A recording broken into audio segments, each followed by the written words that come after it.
All right, call the Osseo City Council regular meeting to order here on Monday, May 12th at 7 p.m. All right, number 2, approve resolution restoring council member Hallstrom to her council seat. Welcome back. Thank you, Mr. Mayor. Mayor and council and, oh, sorry, go ahead. I'd just like to thank the council, staff, first responders, everybody in the community. There's been a lot of support, and I'm happy to have the honor to sit in this seat. I'm sorry I have a little cottonwood allergy and my voice isn't quite right, but we'll get through the meeting, and thank you again. Yeah, thank you. So Mayor and council, we're just following the legal process. Our city attorney has drafted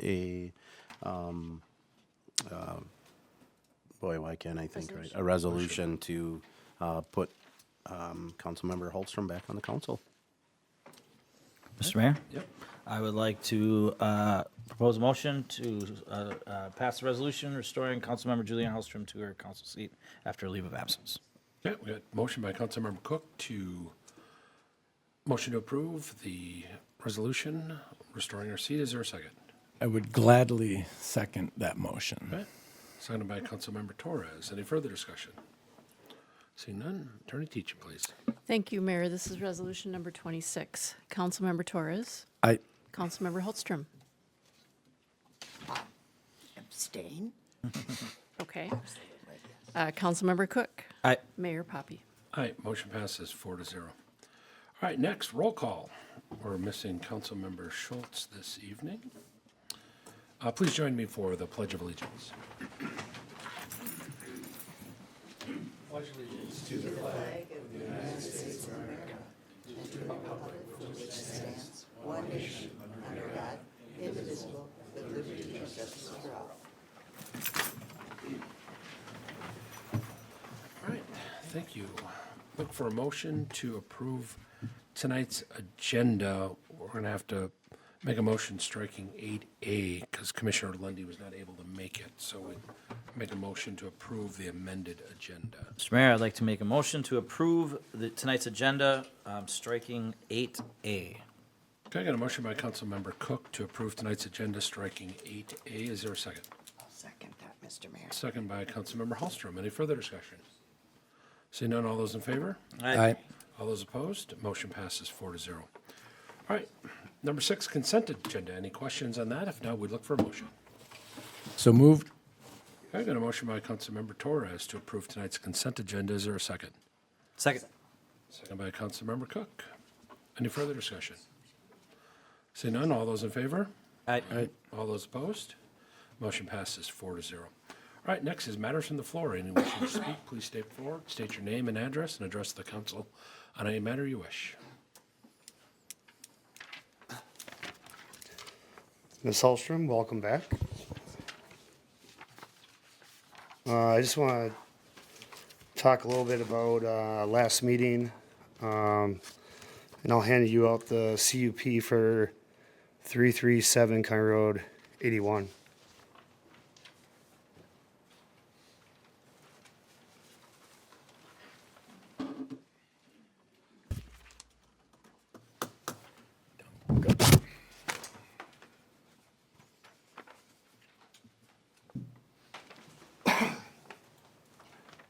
So the CUP, I know, does anybody know what 6 plus 12 is? Because I know the police department was citing this business before their business was taken from them for having more than 12 vehicles on the property. So if we look at highlighted, number 5, there's employee parking. Doesn't dictate how many spots are for employee parking. Number 6, you got customer parking. Minimum of 6 stalls for customer parking. Number 7, maximum of 12 outdoor sale and repair parking stalls. 6 plus 12 is 18. And before the public hearing, they got a citation for 13. I'm just putting this out here. I recommended for you guys to hold off for about 6 months because I had a feeling that Shane was using the police department to kick him out because apparently he can't read a contract. I know he can't read statutes. Parking and standing are the same statute. You understand that now? Then we had our fearless attorney sitting on our hands, and it's all right here. They directed you guys to destroy somebody's business. And I'm happy that Hennepin County backed you up Friday night and put their directionals on so you didn't total out another vehicle, pulling somebody over underneath that bridge in the left lane.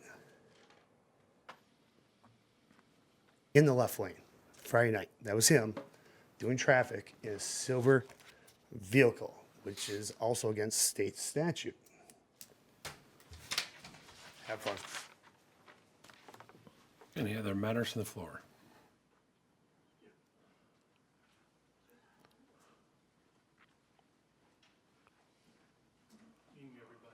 My name is Jason Emmerich. I live at 100 7th Avenue Northeast here in Osseo.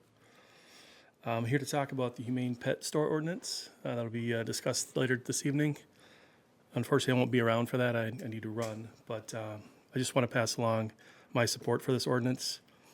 I believe it's an ideal time for Osseo to adopt this Humane Pet Store Ordinance, given that there are currently no pet stores in the city selling puppies. Enacting this ordinance would proactively protect the community from the harms of the puppy mill industry, as pet stores are the public face of puppy mills. It's basically common knowledge. Good news, this ordinance costs the cities nothing, $0. I'd ask Osseo to join the 11 other cities in Minnesota that have taken a stand to protect their community. So we have Roseville, Eden Prairie, St. Paul, Carver, Cloquet, Minneapolis, Coon Rapids, Columbia Heights, Oak Grove, Edina, and our neighbors, Maple Grove. So they have the common sense to pass a similar ordinance. I hope we do too.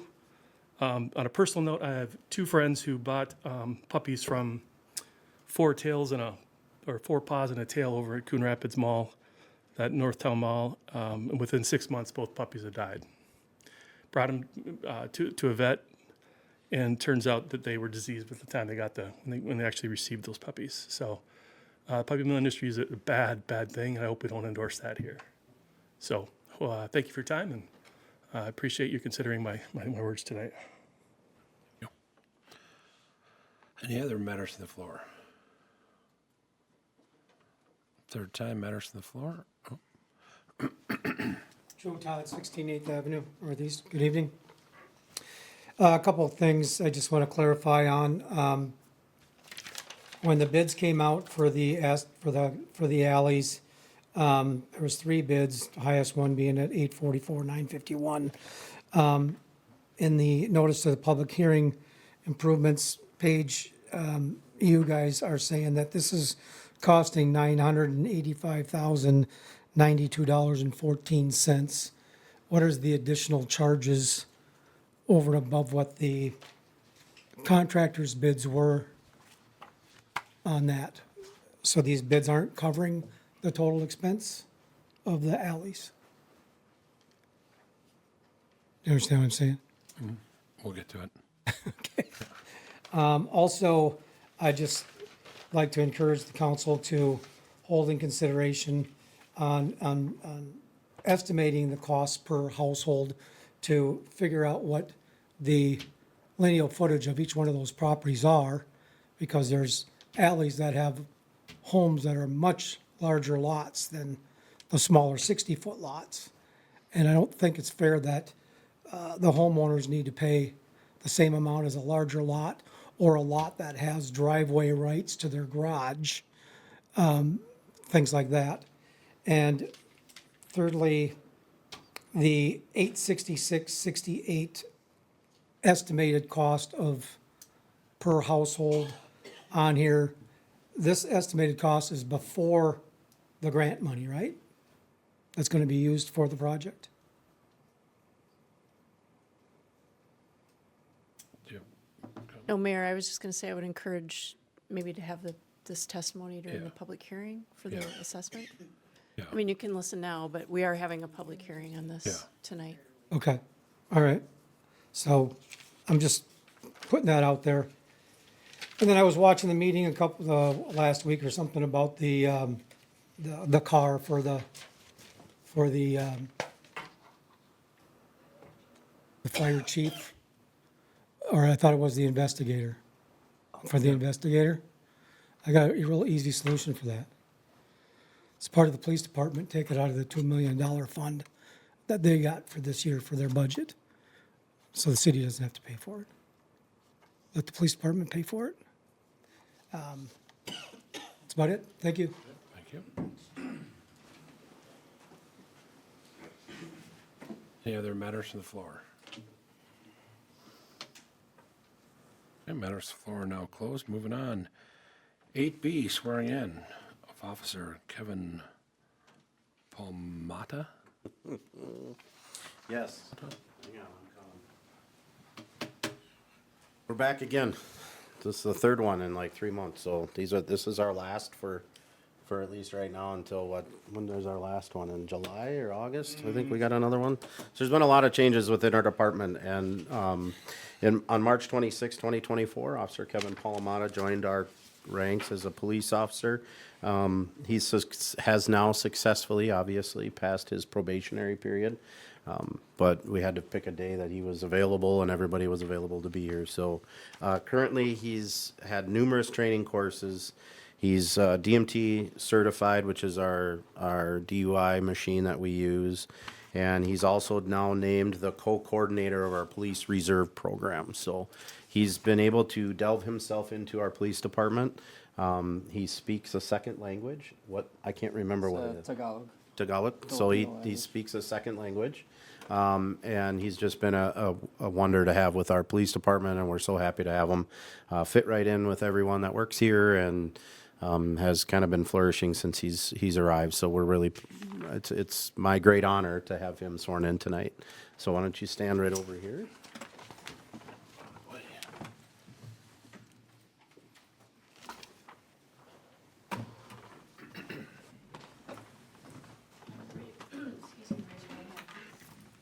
I, Kevin Palmata, I, Kevin Palomar, do solemnly swear do solemnly swear to uphold the Constitution of the United States to uphold the Constitution of the United States and the state of Minnesota, and the state of Minnesota, and to faithfully discharge the duties of a police officer and to faithfully discharge the duties of the police officer of the city of Osseo, Minnesota, of the city of Osseo, Minnesota, to the best of my judgment and ability, to the best of my judgment and ability, so help me God. so help me God. Congratulations.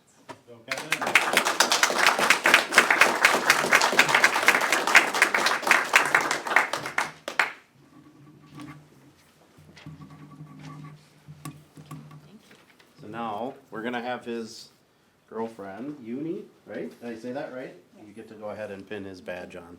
Why don't you stand sideways so everybody can see? There we go. Don't poke him. No, put it through the two little holes up there. Yeah, there we go. Or one of them, that's fine too. Or stab.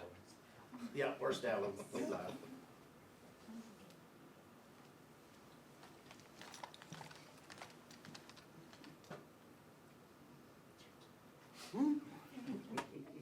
Should have practiced earlier. All right, congratulations. Gonna take a picture with some of the officers that are here. Do you want to take? Yep, get in the picture. Come on, then we'll take one with council and all of us. You got somebody that can take a photo? She's got it.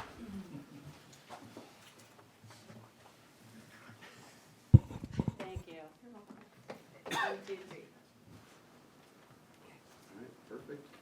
Council?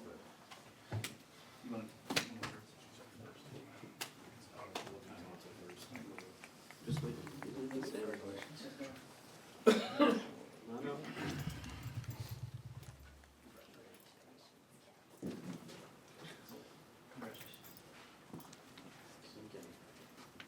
You actually like, even if you're pretending.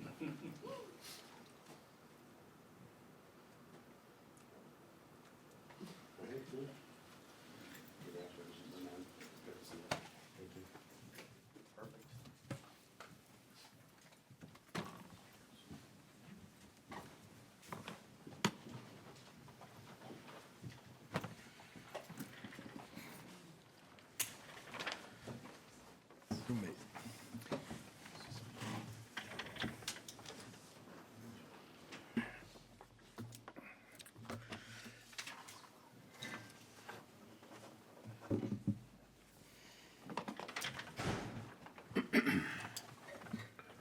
moving on. 8C, approve interfund transfer schedule.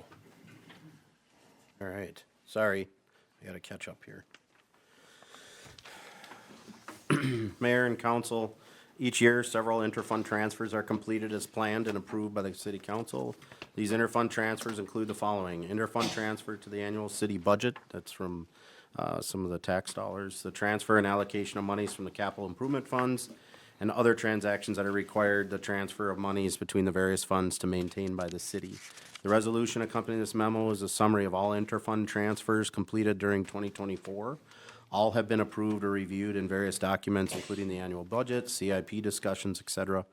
Description of each transfer is included with the amounts of the interfund transfer. All interfund transactions will be included in the 2024 audit annual financial report. And so the summary is the council may choose to adopt the resolution to the summary of the interfund transfers that's attached. Any questions I can help answer? Council questions? No, we look for a motion. Mr. Mayor, Yes. I'll motion that we adopt a resolution approving the summary of interfund transfers attached. Okay, got a motion by Councilmember Hallstrom to approve the interfund transfers. Is there a second? Second. Second by Councilmember Torres. Any further discussion? See none, Attorney Teachin, please. Thank you, Mayor. This is resolution number 27. Councilmember Holstrom, Aye. Councilmember Cook, Aye. Councilmember Torres. Aye. Mayor Poppy. Aye, motion passes 4-0. All right, 8D, accept donations. Mayor, council, this is a resolution accepting donations to the city of Osseo. Whereas the Osseo City Council is generally authorized to accept contributions of real and personal property pursuant to Minnesota statute section 465.03. And whereas the council agrees that said donation would be a benefit to the citizens of Osseo. And whereas the following has proposed this contribution to the city of Osseo and the donation be used for the specific purpose as indicated below. The Osseo Maple Grove Hockey Association, $5,000 to music and movies in the park and our youth activities program. Osseo Lions, $500 to the community center bingo. And Mark and Kirsten Schultz, 24 metal folding chairs to the city of Osseo. Thank you. Look for a motion. So moved, Mr. Mayor. Okay, got a motion by Councilmember Hallstrom to accept donations as read. Is there a second? Second. Second by Councilmember Torres. Any further discussion?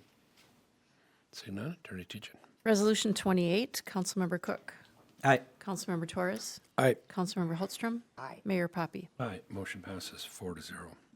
All right, number 9, public hearings. 9A, assessment hearing for the 2025 alley project. Thank you, Mr. Mayor, members of council.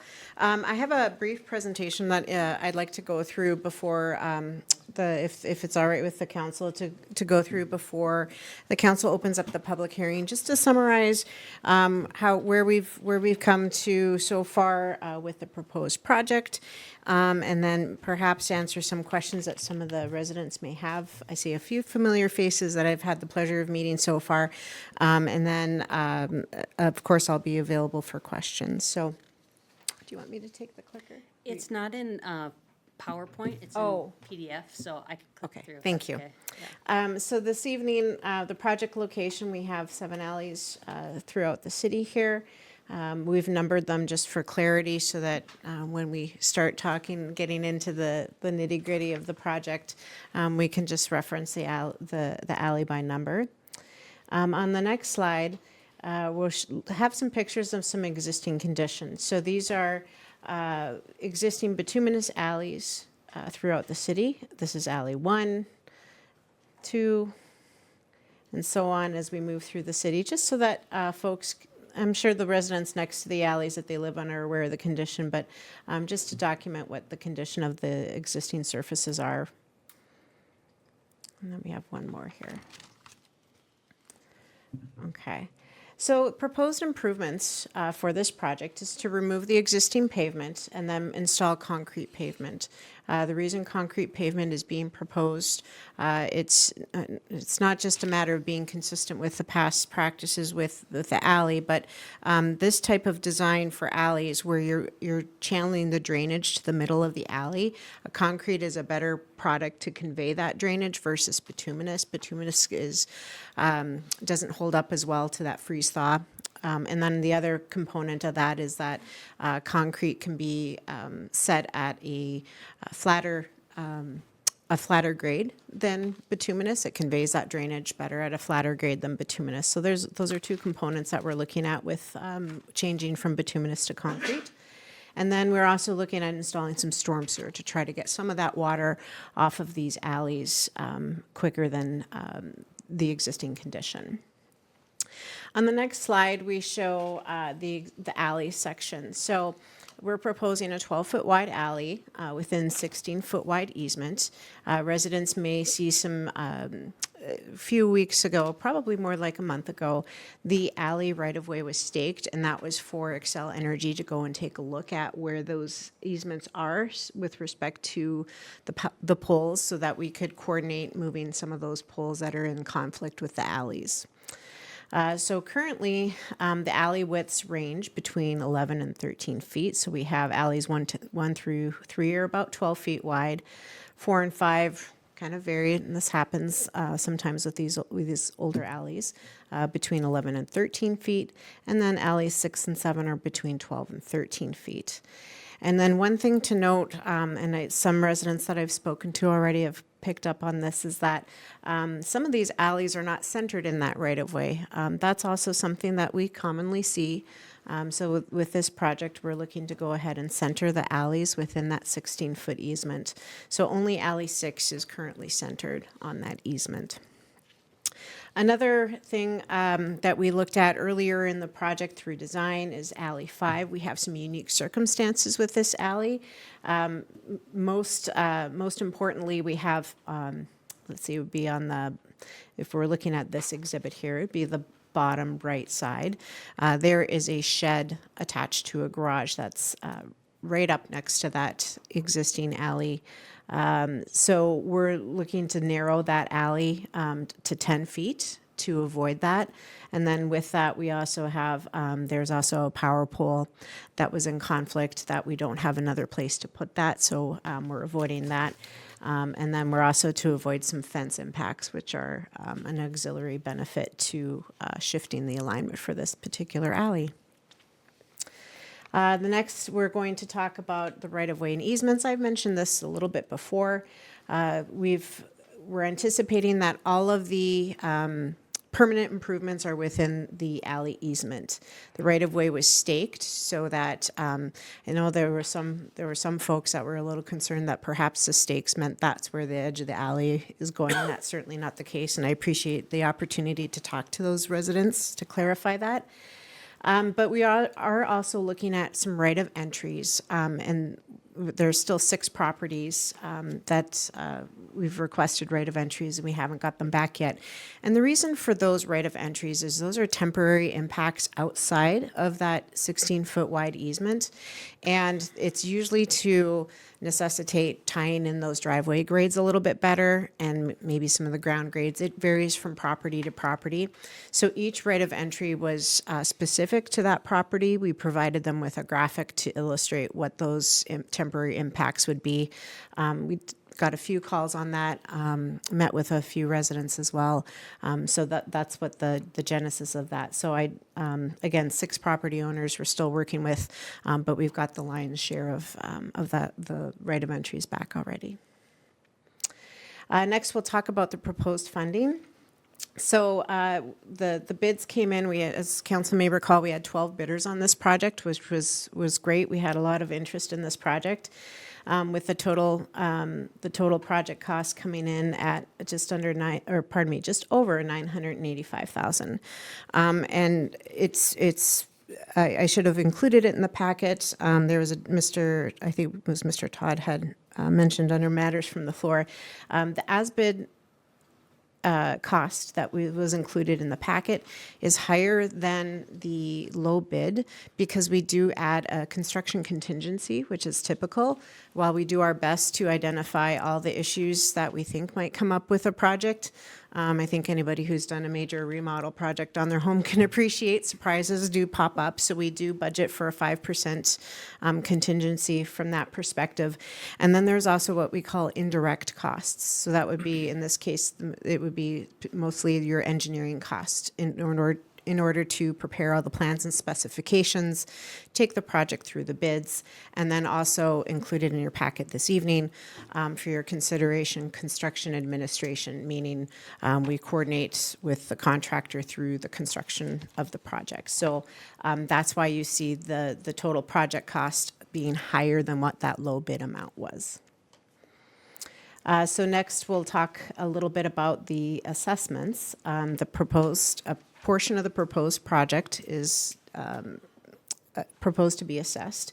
The assessment methodology is governed by state statutes, Chapter 429. And then we also use the city's assessment policy to help guide us through this process and present information to the council for consideration. And the current policy for assessments that the city has is to assess 80% of the alley surface.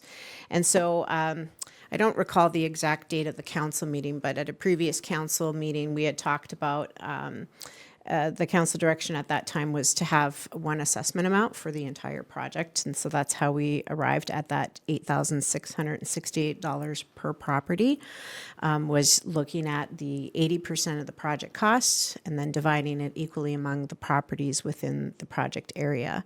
Looking back at, I know for commercial assessments, those tend to go by a front footage. So if you have 100-foot wide, 100-foot long property, and let's just say the front footage assessment was $150, you would have a $15,000 assessment.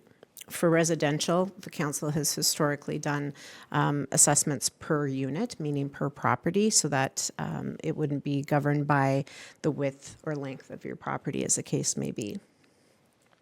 Again, under the city's assessment policy, we're looking at 20% of the alley surface costs to be paid by the city, and then 100% of the public utility, which would be, in this case, the storm sewer, that would be paid by the city. When we looked at project funding for this project, a portion of the project costs, again, being covered by the city, is the funding mechanism is from a bond that was issued back in 2022. And with that, there are some rules governing that, in this case, that I wanted to bring to the council's attention is that 20% of the project cost must be assessed in order to meet the rules of having that bond. So again, the 80% is what's being proposed, but per the bond requirements, a minimum of 20% must be assessed, and I included that amount here, that $197,000 and change is that minimum amount. Next, we'll just talk about, thank you. This is the proposed assessment map. So as you can see, amongst the 7 alleys, we do see some of the alleys that have what we would call the long side of the property adjacent to the alley. So the number of properties assessed with each alley varies from alley to alley. Looking back at the 2022 project was, from what I understand and what I have available to me, the largest alley project that the city's undertaken. It was quite a large project. So looking back at that project, you had 8 to, I think some of the alleys were six properties adjacent to an alley.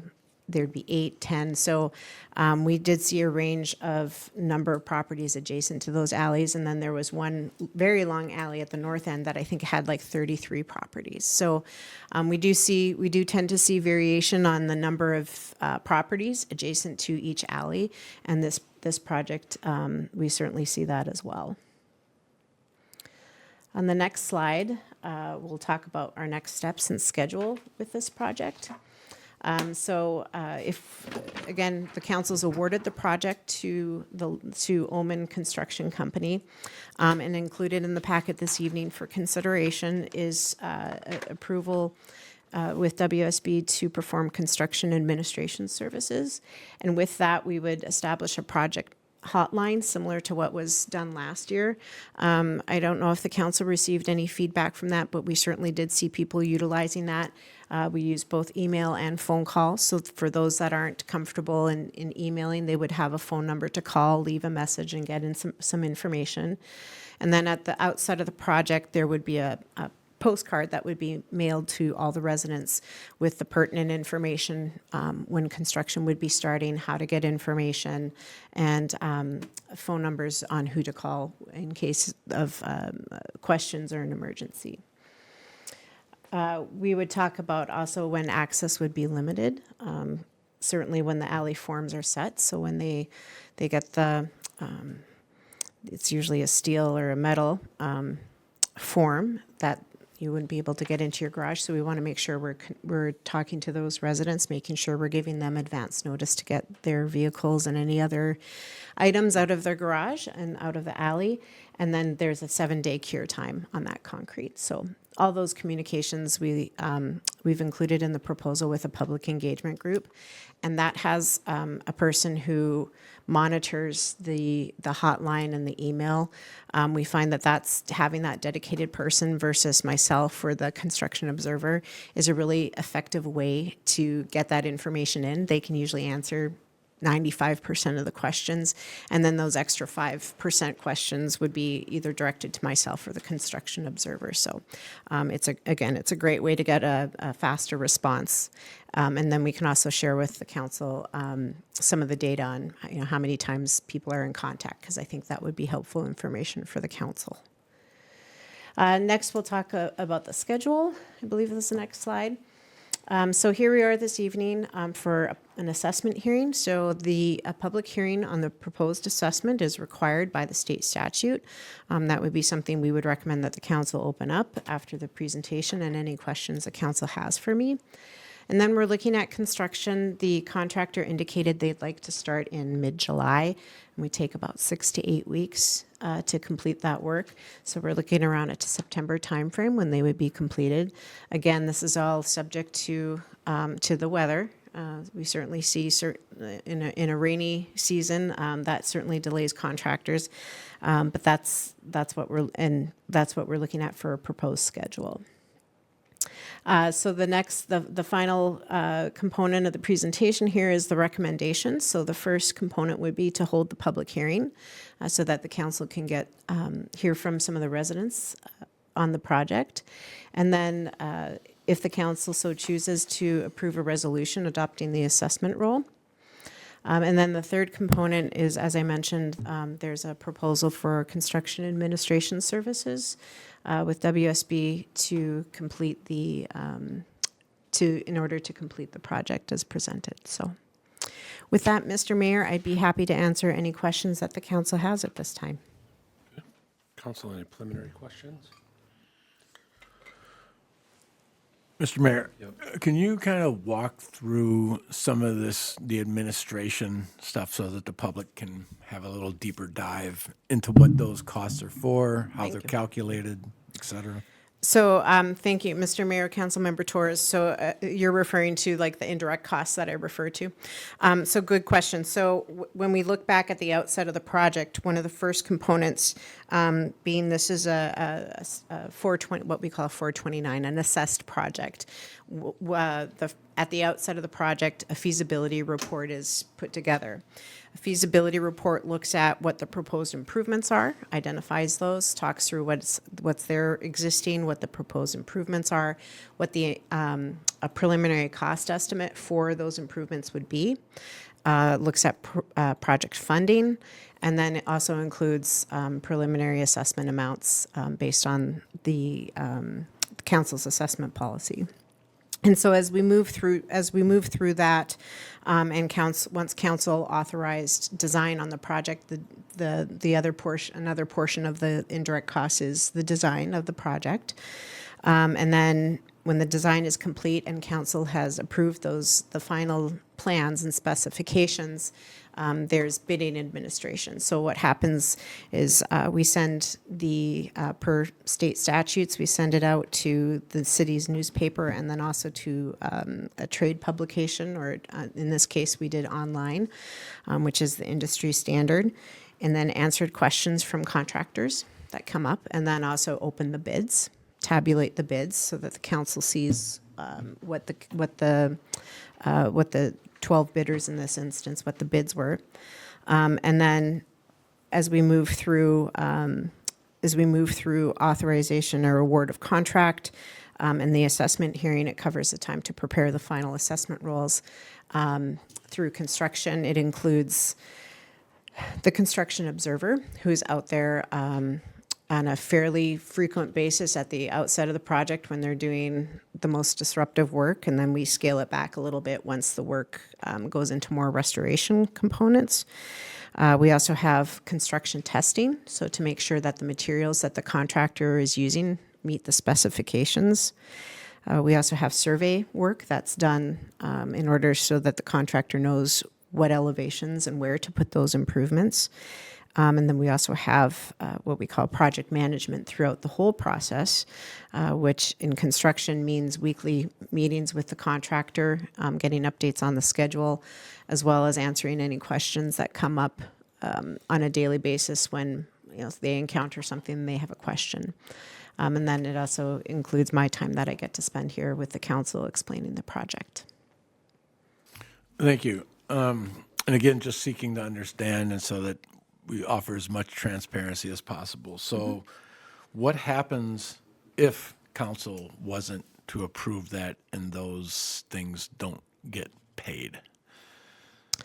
Mr. Mayor, Councilmember Torres, the city council would then have to identify another party in order to do that. It would be in the council's best interest to have somebody out there with this project. By the contract, you do have to provide construction staking so that the contractor knows where to put that in. So there are certain things within the specifications that you're required to provide, and an on-site construction observer is one of them, so that they have somebody on site that can help answer questions and be immediately available. Thank you. So it's fair to say this is kind of routine. I mean, this is what happens with construction projects. It's not any kind of frill or special thing. That's right? correct. The only component that might vary a little bit is as I mentioned, the public engagement component, which I would argue that that component would be within your construction administration in some way, shape, or form. We're just calling it out as a specific person because it better serves the general public than relying on a construction observer or a project manager to field those phone calls or emails. It's a much more efficient way to answer resident questions and concerns. Thank you. Thank you. Mr. Mayor? Yep. Allison, and I apologize ahead of time in case I missed something here, which I missed a lot, but I did this math at home and forgot my paper. So I'm just quickly doing some math here. Can you explain the math to everybody? Because I'm not coming up with the same assessment values as. Okay. I think the slide with the breakdown of the project funding would be the best one. So I don't have the, okay, so this one would be the best. So is the question, how do we arrive at the 606, 745 and 378, 347, or is it? No, I'm looking at the total cost of 985,092. I'm looking at the 2022 reserved money on the bond, which is 680. And that comes out for a total of 305,92. Okay. So, And if you divide that by 76 properties, that's a much different number. okay. So,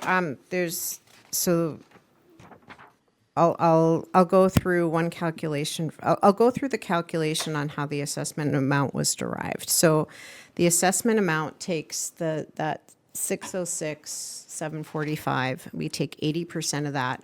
And then we have 56 properties in the project now because the feasibility report had, I'm trusting your number, 76 properties, because we had the two commercial alleys. And so I think that might be one of the gaps, is that the total number of properties to be assessed is lower, it's 56. And the assessment map, I think we go up to parcel number 76 because we kept the numbering system consistent with the feasibility report, so that if anybody was going back and looking at, well, you know, it's now parcel number 20, but it used to be parcel number 10 in the feasibility report. So that's how we derived the unit assessment. With regards to the leftover bond proceeds of 600,000 and change, when we look at a city project such as this, the city identifies a funding source to cover the entire project cost, because even though a portion of the project cost is assessed, it will take some time for those assessments to come in. So certainly it's under the council's purview to give direction as far as what percentage of project costs would be assessed. And I hope that I'm answering your question in a way that makes sense. So if the $606,000 left of the bond can be used to cover the surface improvements, and then the city gets a portion of that paid back via assessments.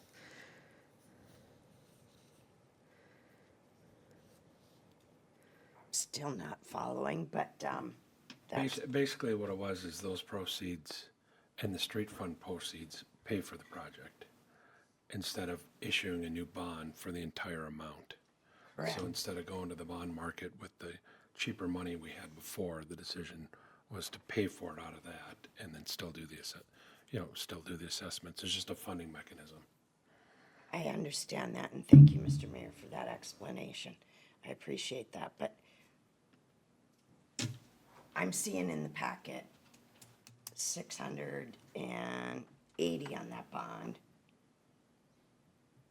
from 2022, and now I just heard 606. So I'm sorry, I'm seeing different numbers, and I'm confused here because I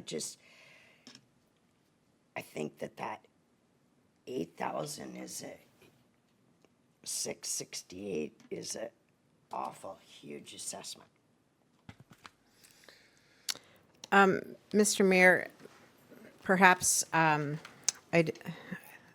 we have a lot of numbers going through these projects, and that's, in the full transparency, we want the council and residents to know what the numbers are for bids and total project costs, et cetera. So the 606 that we see here for surface improvements, that's based on the contractor's bid for the alley improvements plus the contingency and indirect costs. And then separate to the 606 would be the remaining bond proceeds of 2022. I think they're close in number. I don't have the bond proceeds at my fingertips. I think they're close in number, but there was never an intent that they would be a matching number, if that makes sense. So, Mr. Mayor, Yep. I've got to admit that I'm a bit confused too. Okay. So what I'm trying to find, you have a total project cost of $985,000, right, ish. So that's like, if I was to go to you and say, go build me some alleys, here's just shy of $1 million, you go build them. Mm-hmm. We have money coming from a storm fund. We got money coming from a street fund.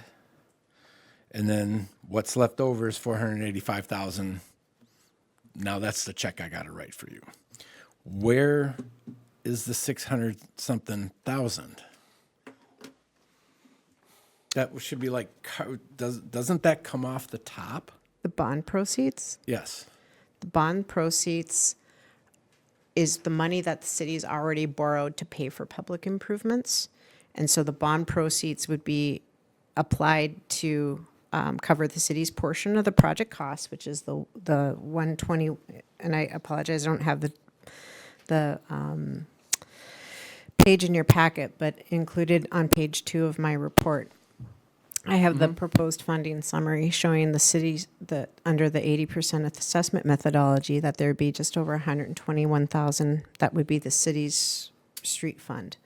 Now, if we look at the proposed assessments of 485, and which when we add those up, it comes up to 606, that the bond proceeds would be used to cover the initial, because we have to pay the contractor after they complete the work, and the assessments won't be paid. You know, the proposed is 15-year term to pay back the assessments. And so those bond proceeds would be used to cover that $485,000 that are proposed to be levied as assessments. Does that make sense? So I'm with you with that. Okay.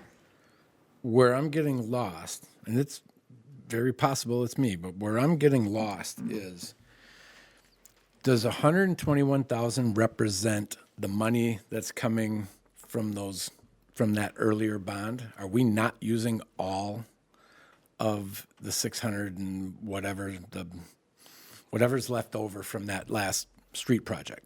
We got this bucket of cash. Gotcha. Right? Mm-hmm. Is it coming out to only 121,000 because of our 80-20? Do we need to manipulate that? Because I'll take a step back. Here's what I'm trying to achieve. I want to maximize the use, or if it was up to me, King Nick, it would be up to me to, I would say, use everything that we can from that money that we've already bonded for, and then tell me what the remainder is. Mm-hmm. And then that's what we're going to go to the folks that own the houses on the alleys. So how do I maximize that 600-something thousand? That's my question. Mr. Mayor, can I help? Yep. Okay.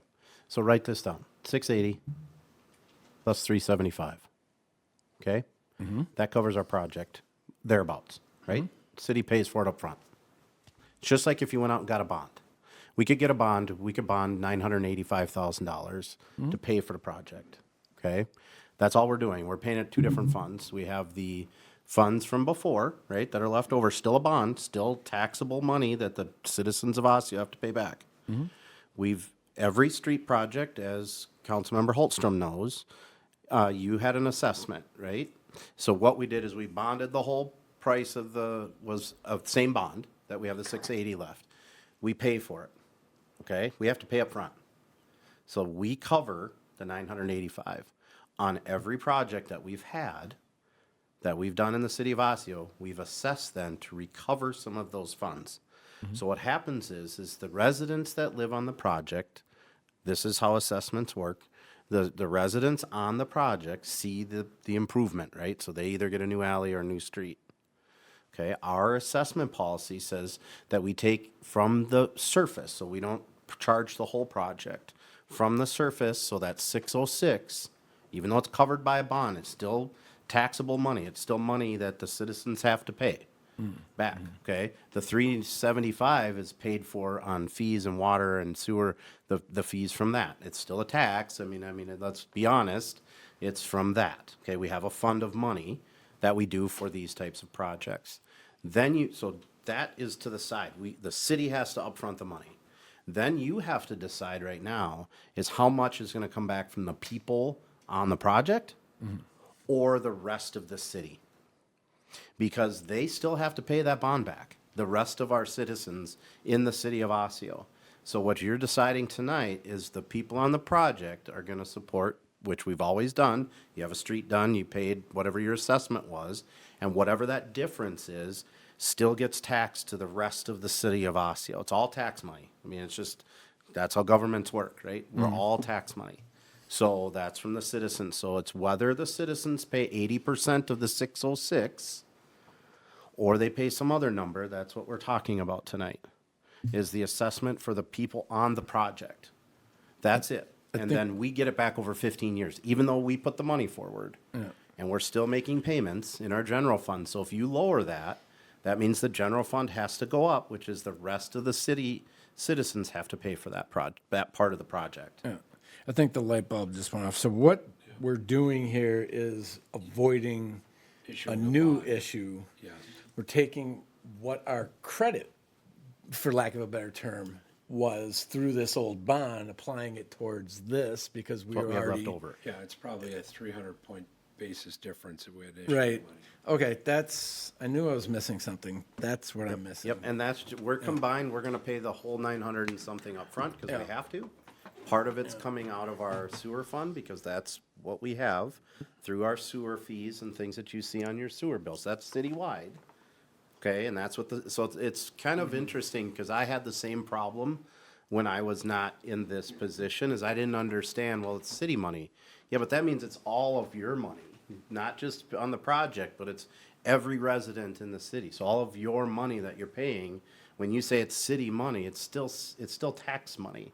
It's still general fund tax general money. fund, okay. So what we're doing is just basically we have the money to pay the project without going out and getting a new bond because we got such a good rate. It was like it was like almost free money. Not free money. It's not never free money, but it was really good rate back in 2022. So now the city by policy only takes 80% of the surface improvements because we have these other funds which we pre-plan all the time as far as what we need to replace, things like that. So anything under the ground, we have a fund for that that's paid over long-term for the whole city of Osseo. They all pay it. You all pay a fee on your sewer bill or your water bill, okay? That's how we take care of all those pipings. So now you take 80%, and do you take that or do you change it? But it still goes on the tax roll for all of the city of Osseo if the residents on the project aren't paying that portion, whatever that is, goes to the rest of the city to pay because we have the bond. Does that make sense? I'm sorry, I didn't mean no, to absolutely does. hammer anything. That's, yeah, because I was misunderstanding, thinking that there was this pool of cash sitting somewhere that we would just tap into, use, it brings the cost down. It's not that. It's like we have a line of credit of this money, and now we're gonna go tap that instead of going and getting new credit. Am I layman terms that about the right way? Councilmember Cook, you had a question? I was just in the effort to try to respect all of these people's time that are sitting out here. It is my understanding the way a public hearing is going to work, and maybe you can clarify or you can clarify, is that people that are out here in the audience are going to have an opportunity to come up and talk. It's not a back and forth. It's not a, you're going to ask us questions, we're going to answer questions. You're going to come up, you're going to make statements, you're going to, and then we have more opportunities to discuss after at that point. At that point, then we could then further direct questions to her. Okay. So in that interest, I think I would like to make a motion to open the public hearing so that these people can talk, so that then we can react to their comments and their things amongst ourselves and with Allison, so that all questions can be addressed and answered in a way that makes sense, instead of us continuing to sit up here and ask questions, because we're going to get back to this point at some time soon anyhow. So I would like to make a motion to officially open the public hearing. Okay, we got a motion by Councilmember Cook to open the public hearing. Seconded by Councilmember Hallstrom. Any further discussion? Seeing none, all those in favor? Aye. All those opposed? Motion is passed. We are opening the public hearing at 7:54. So we're gonna open the public hearing, so please come up to the microphone, state your name and address, just one person at a time. And as we talked, we're not gonna be debating things, we're gonna be listening. And then the engineer will be writing things down to answer those questions at the end of it. And then hopefully get everyone's questions answered in a timely manner. So, please step forward. My name is Barb Polzak. I live at 333 6th Avenue Northeast here in Osseo. And I just want to state that when we started this project, we were in a significantly different economic climate. And as we all know, as homeowners, we all have to now look at our own internal budgets and cut the fat and get ready to hunker down for a significant turmoil in our economic future. If you talk to anybody that knows anything about financing, they're saying to try to minimize your debt at this point. Adding on a 60 or 86, 65 or whatever it is, added debt to my household is significant. And I believe it's significant for most of our citizens here in Osseo, right? Also, if we were to pay it outright, we would leave ourselves economically vulnerable for any catastrophic thing that would happen in our life. Right now, in this economic climate, I don't feel like there's anybody, any citizen in the city of Osseo who is prepared to handle this downturn of our own finances. As I look at Alley 1, which is the alley that I live on, yes, it has wear and tear. I'm wondering if there is a middle ground where we can do some patching and maybe delay replacement until we get into a better economic climate. Thank you for listening. Thank you.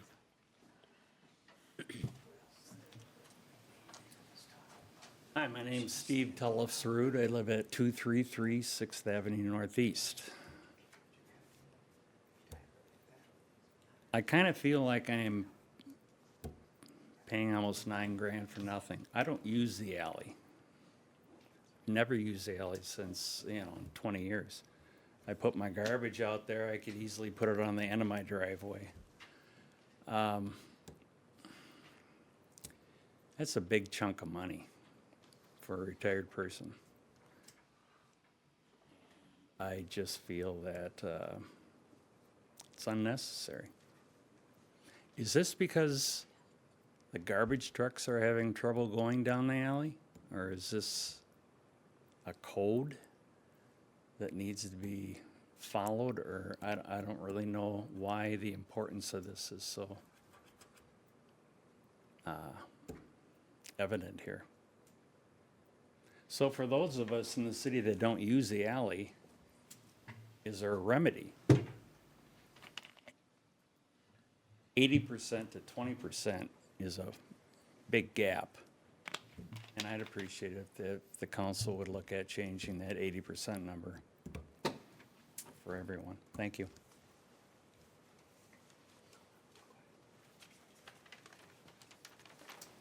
John Mark Halstead, 8 6th Avenue Northeast. I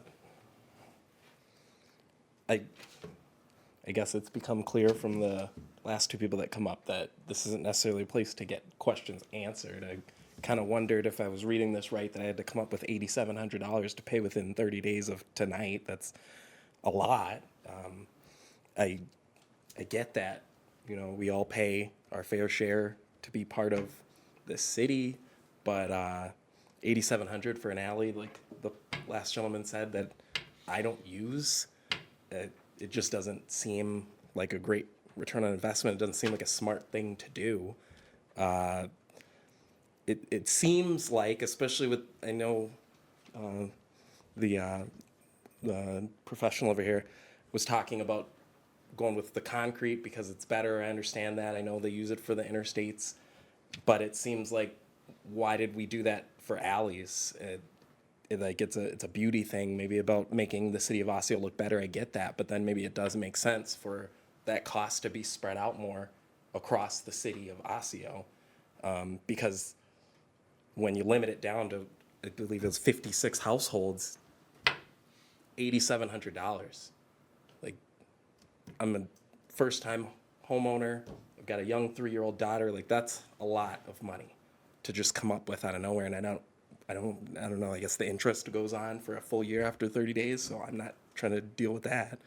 Like the first speaker said, the interest is not that debt I don't want to have to deal with. So I'm gonna, if I have to, pay it right away. But that hurts my family. I believe there was a statement that it was either statute or the bond rules require that 20% be assessed, a minimum of 20%.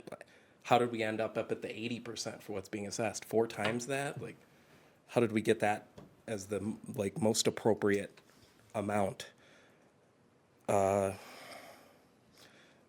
Also, when the properties were reduced down to 56, I believe from a feasibility study, if I heard correctly, because there were commercial properties taken out, are the alleys where those commercial properties located not being redone anymore, or are they paying into a different portion? Thank you, council, and everyone for your time. Also, I don't even know who I'm supposed to pay. We can answer that. Hello, Mark Peterson, 216 Fifth Avenue Northeast. Mostly similar to a number of other people up here. I had a lot of questions, and Shane, thank you for explaining some of that math to us. That was great. Really helped me a lot. And Allison, thank you for the presentation. Hopefully we'll get that passed out so everyone can see it. But a lot of the information here is very much the first time I'm hearing it. We get the mails. Everyone's brought in their folders and everything, and we all get it. But we don't understand what's actually being presented to us, and we have to come in to this audience and figure out. And there was a lot of debate here around how this pricing came around. So it's very unclear to the citizens how the pricing is working. So I would make sure at least to get that clarified. But I would also like to second the gentleman here. How did we get to 80% from 20% minimum in the Chapter 429 or whatever that was?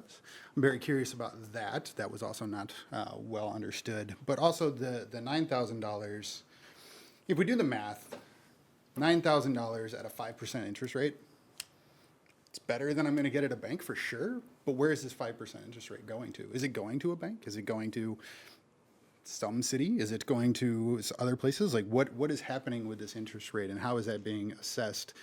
What bids, what offers, these things? I'd like to understand as part of this. Also, what payment options are available to me. I heard 15 years, but I'm guessing that's for the city to pay off the bond and not necessarily for me to pay off $9,000.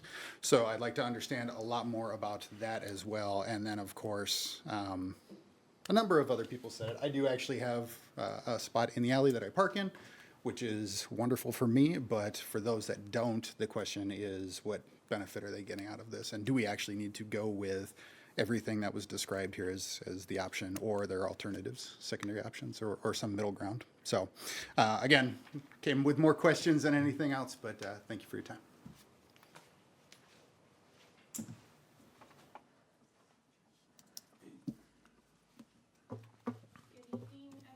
My name is Morgan Whitner, and I'm at 100 6th Avenue Northeast. I just wanted to use this opportunity to echo what my neighbors have said. I'm on a corner lot, so I don't use the alleyway whatsoever. My driveway is not there. I put my garbage there. I don't need to. I can put it at the end of my driveway if you know, the trash company would allow that. I do have a couple questions that I just wanted to pose here regarding the project quote. So I know it was mentioned that concrete was the chosen material due to a bunch of different considerations, but one of them, I believe, if I heard right, was that concrete handles the watershed at a low grade. So to me, that means, okay, it's handling the water appropriately, so why is a sewer really needed? I've been at this residence for just about 2 years now. I haven't seen any water issues. I certainly understand that the surface could be better, but again, I've never used it. Like the gentleman that spoke before, I'm first-time home buyer, single, so I'm the only one making this payment, so it would be pretty significant for me to take on. I know it was stated before that we would see some sort of improvement or benefit for this project, as someone else had spoken. What's the why? Because I don't really see that for my property, and at least on my block, less than 50% of the houses actually use directly the access. So I understand that because my property is, bordering the alleyway, I would be responsible for some, but I don't use it, so it doesn't really make sense for to pay. So I would like to understand if there were any other quotes for different materials. I know one person mentioned, if patching the alley was a concern, but my main frustration is that I don't use it. I'm not going to see a real benefit. So let me see here. I think that is it. Thank you. Thank you.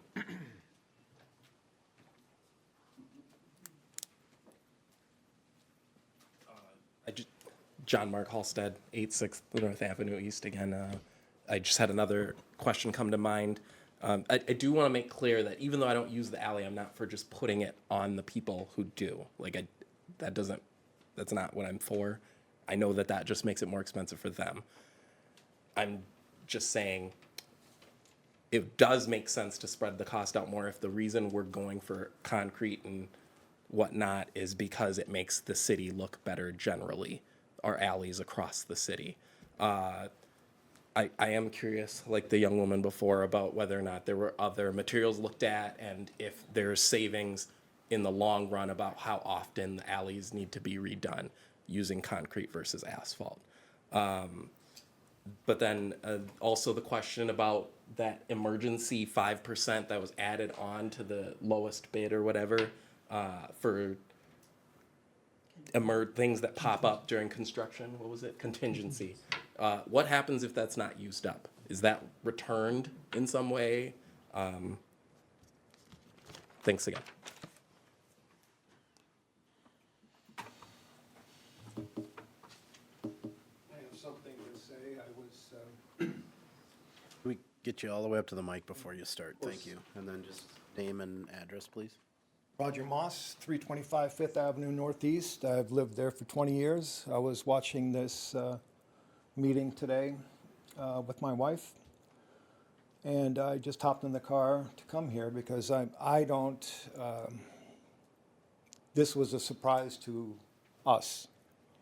I know that you probably think that you let us know about it or you've been discussing it, but frankly, a lot of people don't watch the meetings. We just assume that things are being taken care of. So this 8668 is a blow to us. And I suppose everybody, we're going to have to go into my wife and I are both retired, so we're gonna have to go into our 401ks to get that money out. The letter that I received, and I'm sorry, I'm not prepared, I just came. But the letter I saw mentioned something about 5.05% and something about if you have to pay it all before November or you don't. To me, it's unclear. I'm a college graduate. This looks ridiculous to me, really. And I'm concerned that you all or even other people that were in the city council before, that what you want is you want all of the alleys to look alike. You want them all to be concrete. I don't care about it. Like other people, I never use it. I would happily put my garbage cans out in the front of my house. So the main thing is, I talked to a neighbor like a week ago, and she said to me, "Did you see this? We got to pay like $9,000. And I said, "I don't know what you're talking about." And then I opened up a letter from the city of Osseo, which I thought was a water bill. And I told my wife, we're paying for the alley. I mean, the alley does look bad. But I don't want to have to be paying all of that just so you can feel better about Osseo having uniform alleyways. I don't care about it. So, as with everybody else, this is just, to us, from what I've heard so far, this is just a waste of money.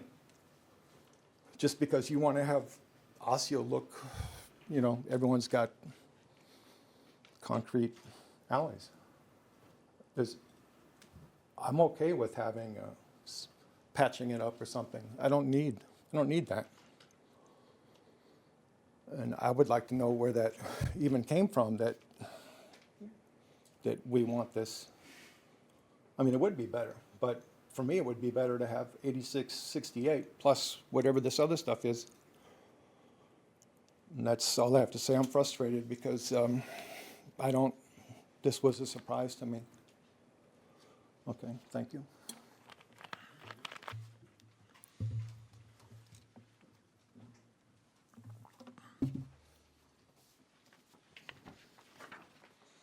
My name is Carol Larson, and I live at 509 3rd Street Northeast, and I'm a corner property.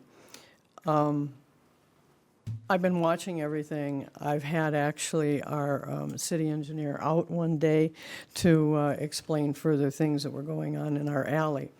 I know from us having a business before, we had a blacktop area.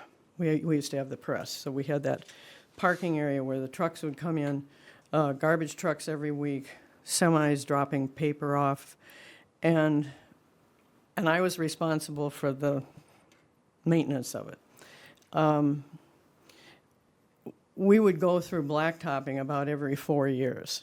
And finally I said, look, give me an 8-ton road in this driveway in blacktop. And it meant going down, doing a whole lot more. But we didn't have a problem after that. I understand that, and I've talked with other city administrators in other situations, and they said that, well, if you've got heavy traffic on those alleys, and we do, we have 3 trucks a week that come through that alley, every other week with one of the trucks, and how they're trying to set the concrete so that it would drain better. I look at the 8,000 or 9,000 that has to come out 30 days from when you guys decide what you're going to do. My question is, did anybody ever talk about something other than concrete? That's my question.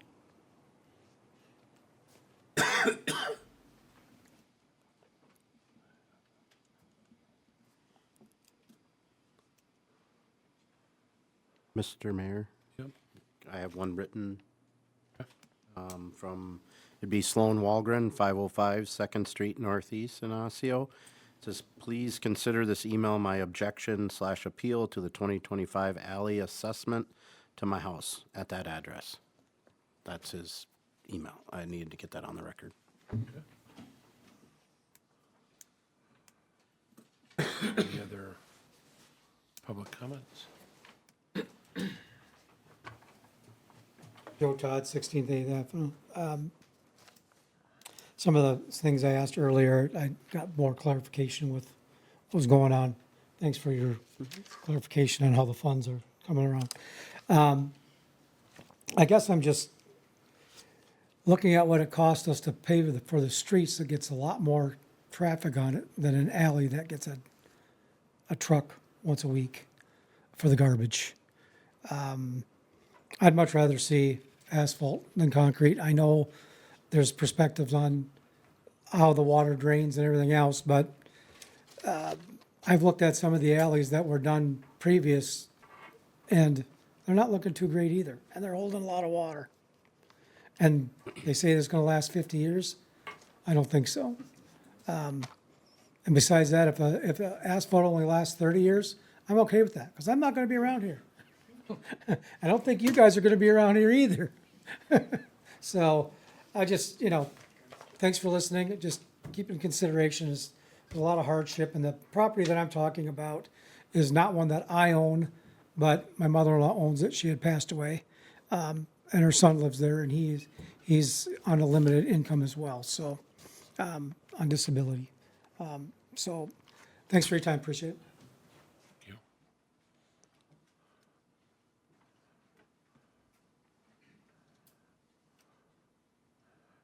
Any other comments for the public hearing? Mr. Mayor? Yes. I'll make a motion to close the public hearing if there's no more comments. Okay, I've got a motion by Councilmember Hallstrom to close the public hearing. Is there a second? Second. Second by Councilmember Cook. Any further discussion? Seeing none, all those in favor? Aye. Aye. Aye. All those opposed? Motion passes 4-0. Public hearing is closed at 8:14. Nelson, would you? Mr. Mayor, I appreciate all the questions and comments that were brought up at the public hearing. I tried my best to take some notes.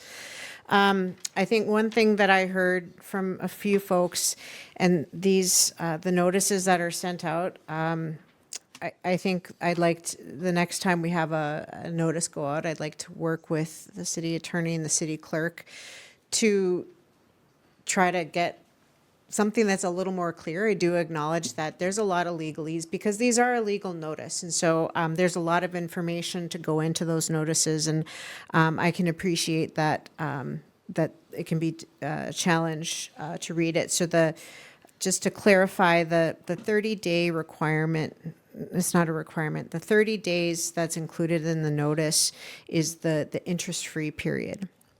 And then anything paid after that 30 days, but within this calendar year, and there's a date within the notice, I don't recall directly. November 30th. Thank you, November 30th, that a payment made before that date would include interest accrued to that date. And then if the assessment is paid.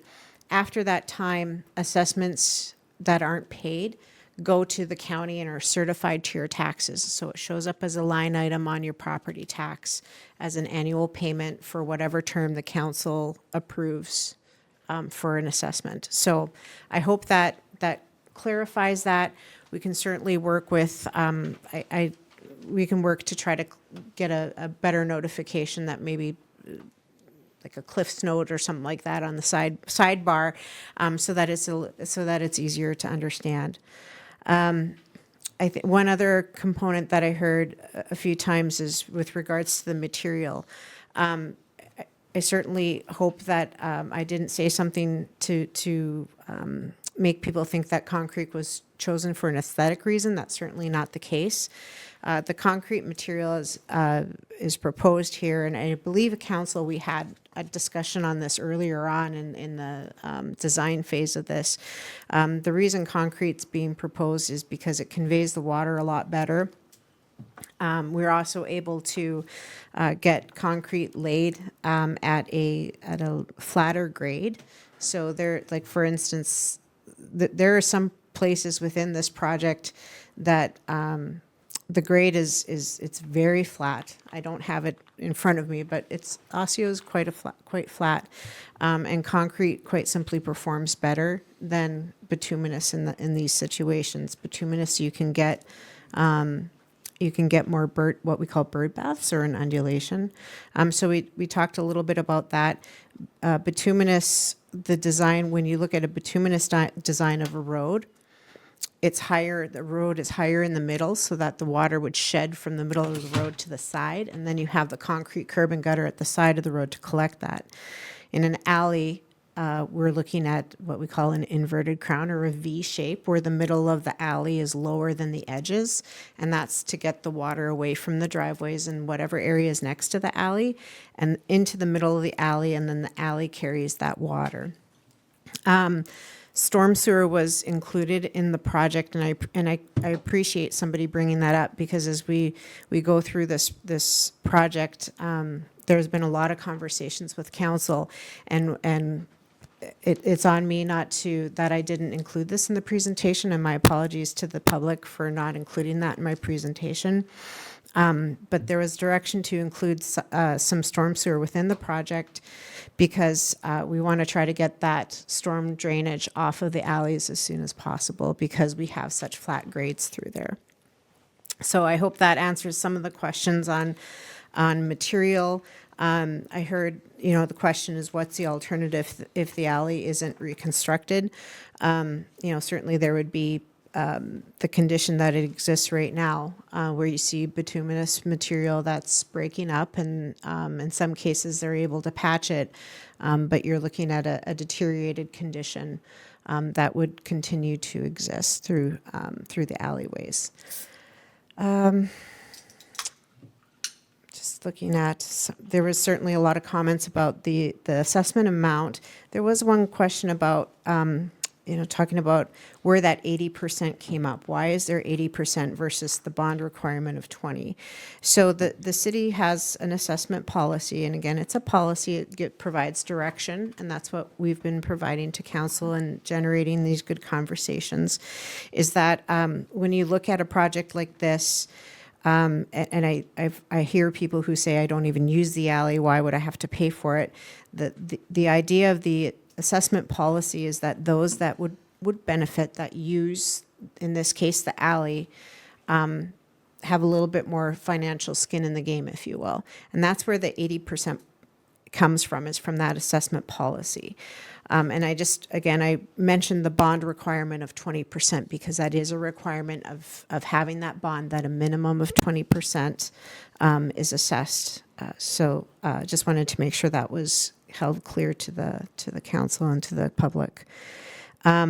There's a question about what happened to the 2 alleys dropped from the project. The 2 alleys that were initially included in the project were commercial alleys downtown, and those were excluded from the project before final design started, just due to the condition of those. There was an observation that those were already concrete and in better condition, and so they were dropped from the project at this time, and for a future date for a project.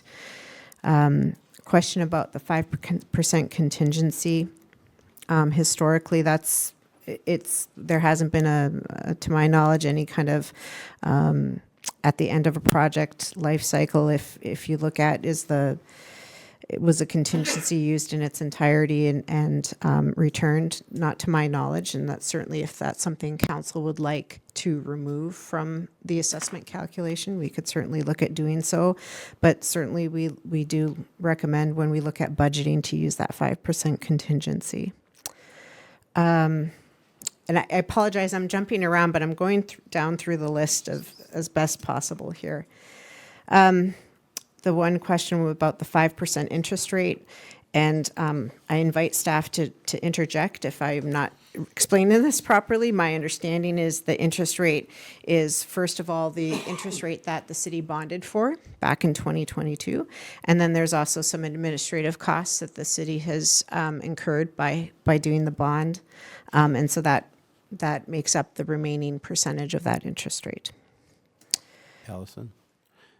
So it's 2% by policy above whatever we got for the interest rate on the bond. That's to cover all the administrative costs and things for that bond. So this says assessment interest rate shall be 2% higher than the true interest cost, or the TIC, of the bonds. And that's where we came up with the 5.05, because I think we were like 3.05 for the bond in 2022. Just as information, just to give you that number and where that number came from. So, and just one other thing too is, and we do have copies of our policy. If anybody ever wants one, you can reach out to me. I'm the city administrator. So just my email, phone number, everything's online. So just reach out to me. I can give you a copy of our policy. But I do just want to have council, I think you each have a copy in front of you. If you go to the second page at the top, and it talks about the 80%. Now, again, this is a policy, but it's also written in our ordinance, 92.01, and it says number E. And so people can look that up too, where it just says, when reconstruction of alley is needed, the city shall be responsible for the reconstruction and shall assess the abutting property owners 80% of the total reconstruction cost. And the city should fund 20% of the reconstruction. So it is not only in policy, it is in statute. Not saying that can't be changed. I just want to direct you to that so that you can read where this money is coming from, or at least where you're getting it. Thank you. Mr. Mayor, I believe I've covered all of the notes that I've taken here from the public hearing, and be happy to answer anything else that the council may have. Council, question. Mr. Mayor, just quick clarification. I'm relatively new here. Not as new as everybody, but relatively new. And maybe this is more of a question for the two of you, who've been around a little bit longer. My understanding is the 80% assessment is actually down from when for projects in past, what used to be 100% assessed. And there was a step taken, I don't know how many years ago, to bring it down to 80% for the last, at least that's what it was during the 2022 project, was at the 80%. And so that's accurate? Okay. And so that just kind of is a little bit as far as, it wasn't as if that we've gone up in the percentage of assessments, that there's actually been steps taken to try to bring that down. And then the question just becomes is, for every project, because, I wasn't here for the 2022 project, but my assumption is that there was a group probably much like this for the 2022 project that was coming here and expressing their concerns about, paying an 80% assessment to the city at that point as well. So I totally understand that, and I get that. The way that, I guess, I'm thinking of it, and I guess this is a correct me if I'm wrong situation. That 80% number, let's just say, nobody wants to tax anybody, but let's just say we take that 80% number, move it to 50. Okay, and so now we're gonna tax assess at 50% for the people that live on the alley project. That other 50%, the other 50% now is basically going to come out of everybody who lives in the city's taxes, property tax, correct? And so it's all got to come from someplace. And so that is the hard part here when you're doing that, when you're doing this. And I get it. I'm hearing, I don't use the alley. I don't care about what the alley looks like. And I'm not even, Joe, you made me laugh. I'm not even be around in 30, and so I get all of that. I do. I really, I 100% do. It's really, well, yeah, there is a but. The but is that we have to look at what's the long term. We're celebrating our 150th anniversary. This city's been around for 150 years, and we're hoping it's going to be around for 150 more. And we have to try to make decisions that are in the best interest of the long term good of the city, not individual circumstances. And so I understand that, and trust me, and I think these guys would. I am not one that wants to spend everybody's money. That's not who I am. That's not what I'm about. I think maybe it would be beneficial, and maybe this has been said, but maybe not clearly, to maybe hear some history about where this whole big alley vision started and what was the goal behind it. I think that question came up, and I think that's something that I think could be valuable to hear, because this isn't a new project. This is part of a multiple step project that's been happening over the course of time. In 2022 there were multiple alleys that were redone in this exact same way. It wasn't at that time it wasn't going to all be done in one shot. We were going to break it up over time, and now we're at that next point in the project. And so I think maybe and maybe that's a question for you, is a little bit of history about where this maybe comes from it would be valuable. Sure, Mr. Mayor, if I may. Yeah. Councilmember Cook, so the planning that went on with when it comes to alley improvements predates my time here. My understanding is that looking at both streets and alleys and what improvements did the council at that time, based on staff input, look at saying, geez, what streets are we going to do when? What alleys are we going to do when? I believe it was sometime around 2020, and taking a look at both streets and alleys. And so some street improvements were programmed at that time. And then the alley projects, I think, started in, I don't know the exact dates of them. There were some alley projects, but there was kind of this overall plan of the community looking at, let's do this street and this alley this year, these alleys the next year. So that was part of a master plan. I can't speak to exactly the date and the conversations that went on, but it was, from what I could see, part of a larger conversation on both streets and alleys. It was probably about 12 years ago, because at that point, if you looked around Osseo, sober, mid-teen, 2014 and 2015. Yep. Because I'm a corner lot. I Yeah. got So did I.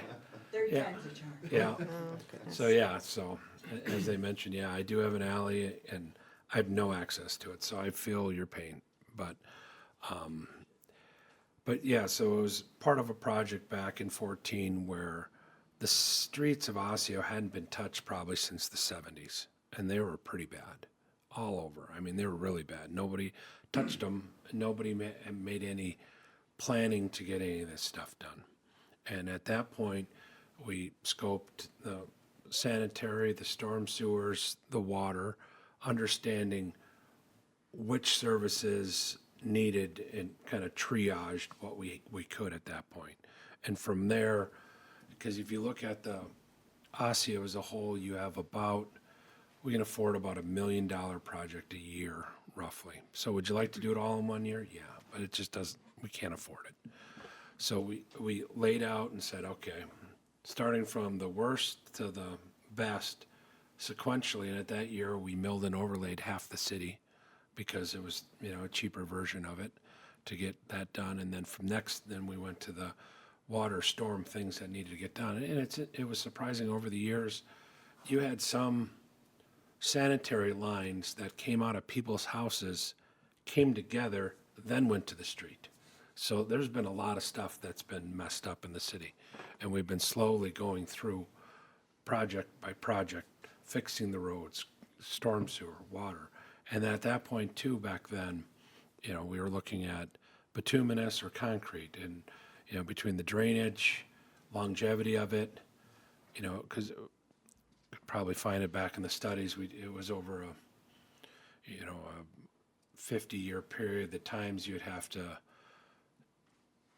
patch seal, chip seal, mill and overlay, all of that. Actually, over a longer term, bituminous ends up being more expensive than concrete. So, and it's like, I get it. We've had to bite the bullet for lack of planning for a lot of years in this city over the last 12, 15 years. So with that, the decision was made, yes, we want to do what's right, as Councilmember Cook said, in the best interest of the city long term. So that we embarked on this, and this is kind of the final stages of a multi-year project.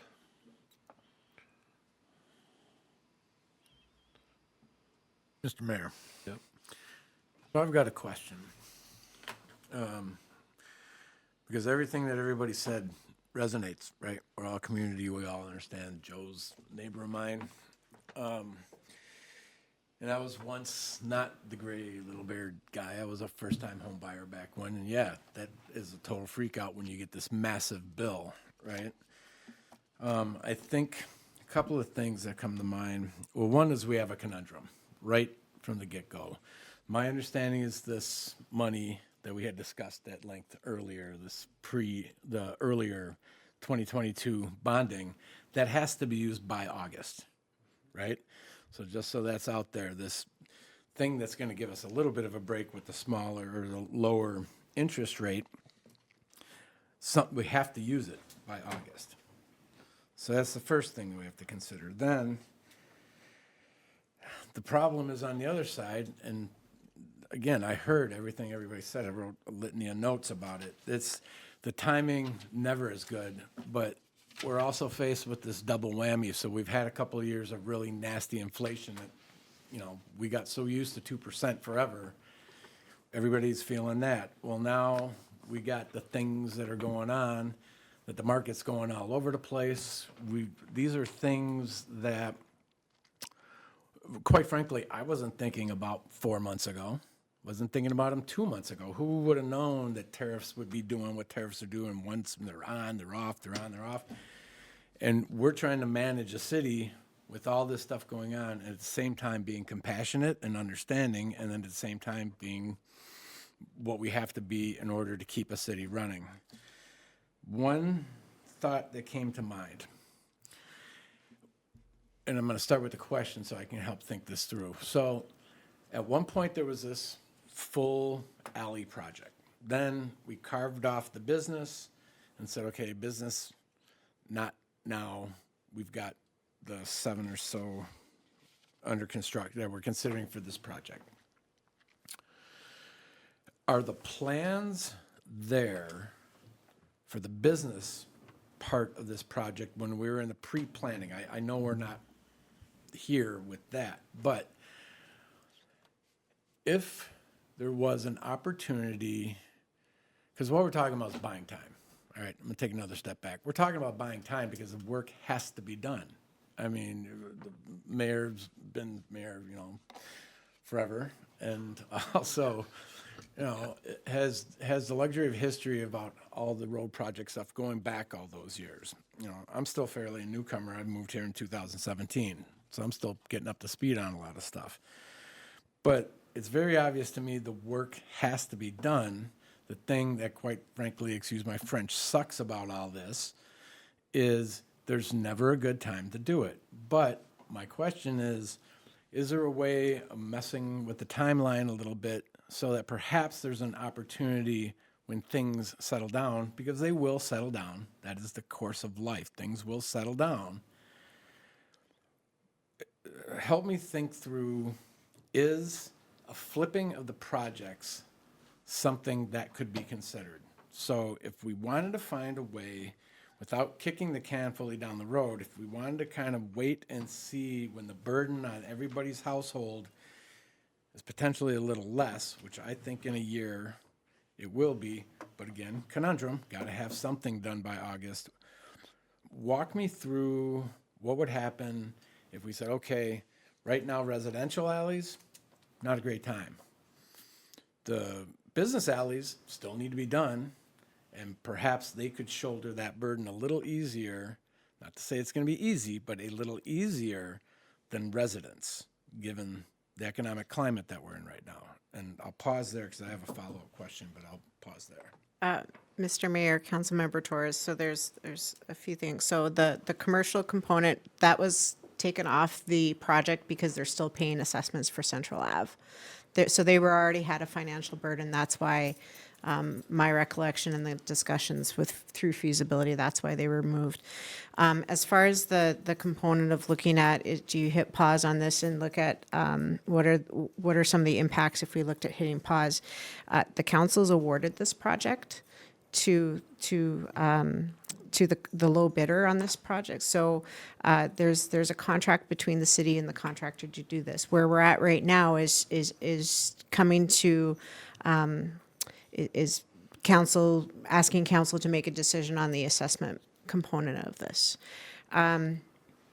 Certainly, if we were still in a position where the contract had not been awarded, the council would want to consider looking at the inflation costs that come year to year. It's pretty standard, 3 to 4%. Sometimes we see, based on what's happened, we saw certainly after the pandemic, we saw some material costs really go up quite a bit. So there is some fluctuation beyond inflation that can happen in the construction industry.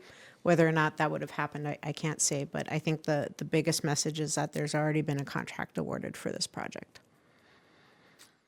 Thank you. No, actually give me another follow-up question. So given that the contract was already awarded, I'm assuming the scope of the contract is what the contract consists of. So it's not like we could even change the scope if we wanted to. Mr. Mayor, Councilmember Torres, you can certainly, we have to be very careful about how much of the project would change if the council wanted to come through with a change order and remove a component of that. Without looking through the specifications, I can't say for certain what percentage, but if you remove a part of the project through a change or requested change order that substantially changes the scope of this for the contractor, I believe there's consequences that the contractor could go after. I'm not, city attorney might be able to better clarify it, but that's my understanding of this. No, I would, as a layperson, would have that same understanding. Mm-hmm. And there's also, sorry, Mayor, there's also would be requirements for then going through another bidding process if you're looking to have different work done or something like that.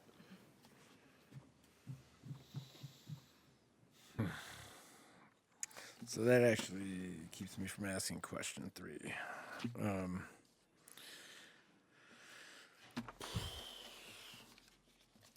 That's it for right now. Thank you.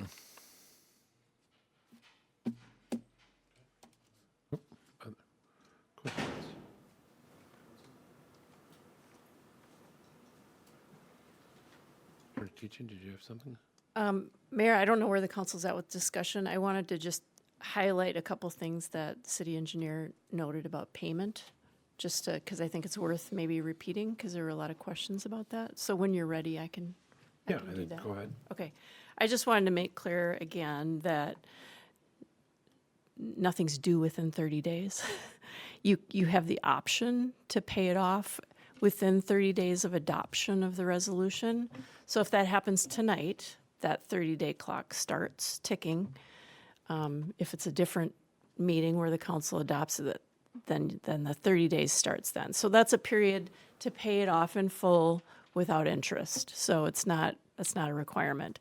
And then those assessments are certified to the county and they're collected with your property taxes. So I just wanted to make, Can you have a follow-up message go out to the addressees directly involved with this that said, hey, resolution started on blah, blah, blah, that started the clock? I can discuss that with staff. I know that notices were sent. If That there's, was notice for the meeting.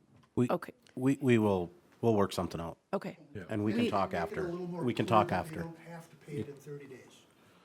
We Yeah. will talk about it If after. that wasn't clear in the prior notices, then I'll work with staff to get out something laying out the options.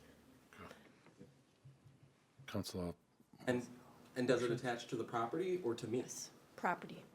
So, and I guess then will my property taxes for next year just be $9,000 more expensive, or is it divided out over No, 7? it's spread out over 15 years. That is not at So all it's- clear on this. So, Mr. Mayor, time out. I totally get it. I just recently became an attorney. The last thing in the world you want to give a client is a bunch of legalese and attorney crap, all right? I would actually propose that we do work with staff. We will. Which, we got a great staff. We got the best staff. We will get something put together, maybe a FAQ kind of thing. Mr. Mayor, yep. 15 years through your property taxes at a 5.05% interest, same rate as the last project, the last last street project and alley project. It's the same rate.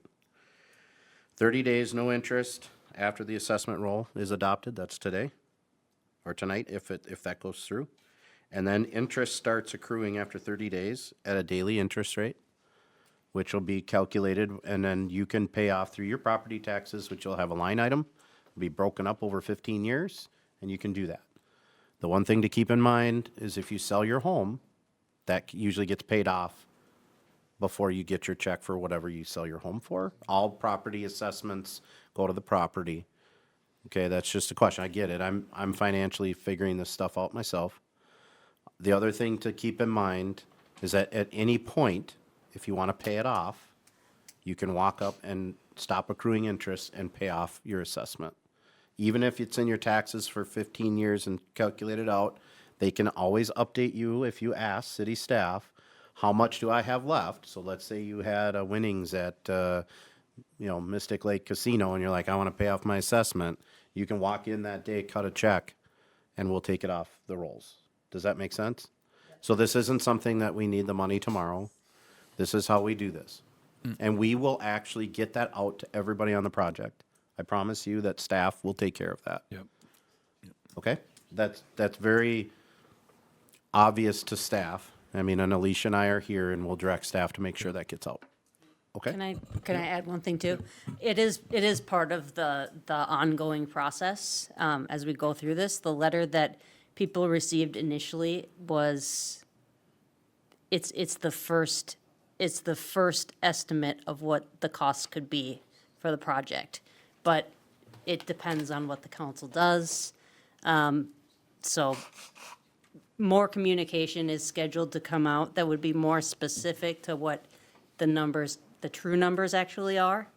But yes, you don't have to pay this right up front. It goes onto your tax rolls for 15 years. Mr. Mayor? So if we could possibly in this document that we're going to send out to the affected users, if we could put some type of, at least some examples of this is what it's going to look like. So this, if your assessment is X and you decide to do the 5% and you carry it for the whole 15-year term, as an example, this is how much your taxes are going to go per year, divide by 12, that's how much you have to save up per month, et cetera, right? So I think it would be helpful to have some examples like that in there just to help kind of, it's not going to ease the pain, but it's at least going to give you a better feel of, okay, what have I exactly I got to do? And I can give a quick example before I shut up. So I had the exact same seat where you guys were sitting a year ago before I ran for city council on much of the same thing. That's when I first met a lot of the folks up here. And what I did to make myself feel a little better, and it's not going to make you feel great, but what I did is I actually broke it down into what that number was per month. And for me, it was a much less assessment because we had a totally different project. But looking at a big number, like I think mine was like $3,900. When I looked at that and divided it and got it into per month, and I was now down to like $20 per month, yeah, that's still a heck of a lot of money when you're doing that every month for the next 15 years. But at least it gives you a little bit of a different perspective of what is this really costing. I mean, I could imagine thinking that you have to cut an $8,000 check in 30 days. Man, I wouldn't have been as cool as you were about it, right? $1,200 a year on your taxes. Yeah. So, again, we have got the best staff. I'm telling you, we do. I'm not just blowing smoke. We do. They will help get the information out to you guys, and I think it will hopefully be helpful. And with that, I also want to thank everybody for showing up tonight for the hearing. It's good to see people engaged. So, thank you. Mr. Mayor? Yep. You know, I've looked at a lot of this and I've crunched a lot of numbers and I've tried to, because, you know, I think consistency matters. And we are varying from past practice here in one way, and I guess I would just like a little further clarification from my fellow council members as far as why we are doing that. It's been a little bit since we had this initial meeting. And I know where I was then, and I kind of know where I am now, but the 80% has been the 80%. That has been a thing that we've done in the past, and we're continuing that with that practice. And as much as I wish we could make that number smaller, it is consistent with past practice. You can make it smaller. The question that I have is the 8668 that we have, that is now a common assessment across all of the properties. And I heard somebody come up here and talk about linear footage and things like that. In the past, with our alley projects, we have assessed based on number of properties per alley. In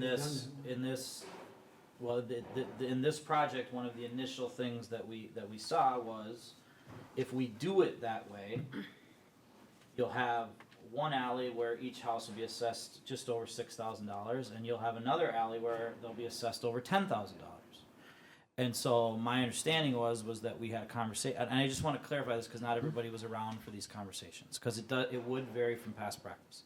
That because of the fact that costs for everything have gone up, in an attempt to try to alleviate some of that stuff, that's where we came to taking it and spreading it out across the entire project, much like what we do with streets. Is that accurate? Yep. Because of the lineal nature of the construction. And so that's where I just wanted to make sure that gets out there as to why that change is being made. And I think it's important. I think it's important to understand, because I think there's always that question of, well, why is it different this time than it was last time? And I think that's an important conversation to have. And we had that as a council. I mean, we had that conversation, but not everybody was here and was privy to it. So I just wanted to make that known, that it's not as if we're straying drastically from past policy, but we are doing things a little different in an effort to try to alleviate or try to spread out some of the money And while for some people, that's great news, because an over $10,000 assessment sounds really crap, and all of a sudden an $8,600 one doesn't sound so bad. But for people that maybe would have been paying closer to $6,000, an $8,600 one doesn't sound, is not great news. So, and so I just wanted to at least bring that into play here, and just at least introduce that back into the record as to why that decision was made. Mr. Mayor? I also was thinking about that tonight as I looked at the map. And we actually really have an odd thing that I had never really noticed until I started thinking about this whole discussion of linear feet versus just adding up the sum, dividing by that number. And there are 6 properties that have if we were to do by linear, that would just be unfortunate, because even though they're one property, one normal size lot, they happen to be sideways against the alley. If we were to do linear feet, those folks, even though they don't have a double-sized lot, would be paying twice as much as their neighbor whose property happens to be this way instead of this way. So when and I looked at, there's 4, it's like 4 double lots, and everybody else is a single lot, but, I think would be a lot less equity doing the linear process because of those sideways. I mean, that would just be, I'd lose my mind if I had a sideways lot, because that's just bad luck. So, but wanted to get that in as well as a consideration. Yep. I have a couple of outstanding questions that a year ago when we were looking at a street project, I contacted you, I contacted Rebecca at Ellers about the 2022 bond, when it needed to be spent by, what the reserve of afterwards, after the project, when did that have to be spent? This tonight is the first time I'm hearing that it all has to be spent by August. My understanding was 80% of that bond had to be spent by August. Now, if that information is wrong, that's on record from before. Second of all, as we talk about how we have arrived at this math and property owners paying a certain percent or amount, or the whole city paying a percent or amount. Let's go back to that 2022 bond. That 2022 bond, everybody in this city is paying on that because it was a city bond. So, do we as a city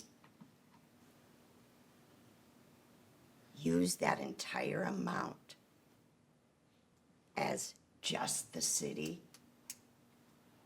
Or do we look at the compassion side of this entire issue of an 8,000 plus interest for most people and use that full amount that's remaining from 2022 across the board to try and get this final 8668 number down? I'm gonna have a real hard time, and this is totally not because of any decisions made while I was gone. I have a really hard time when it comes to street projects, alley projects, whatever kind of projects that we are assessing, to put people in a financial constraint. And this, I know what the bond did to me. I know what bonds have done to other properties. There was the alley project in 2022 was assessed differently. And I heard from a lot of people, well, they paid 14, I paid 6, or vice versa, whatever. I think our due diligence as leaders of this city that do have authority at the last paragraph in this policy modifications. I think our due diligence is to serve our city residents. And if we can help with money that is already being paid back by the entire population, I'm gonna have a real hard time giving you the yay on a 8668 assessment that we haven't tried to change in any way, or at least that I know. I have not seen it before, and tonight I've not heard that we've tried to change it, except for what we did, and I was here for that. My input was to distribute it evenly. And with all respect, because I know, and Councilmember Schultz, I'm sorry you're not here tonight. I do miss you. But all of you worked harder and had to make decisions. And I'm not faulting those decisions. I support those decisions. I just think tonight our due diligence is to look, listen, hear, and use our authority to the best of our abilities. That's it, Mr. Mayor. Thank you.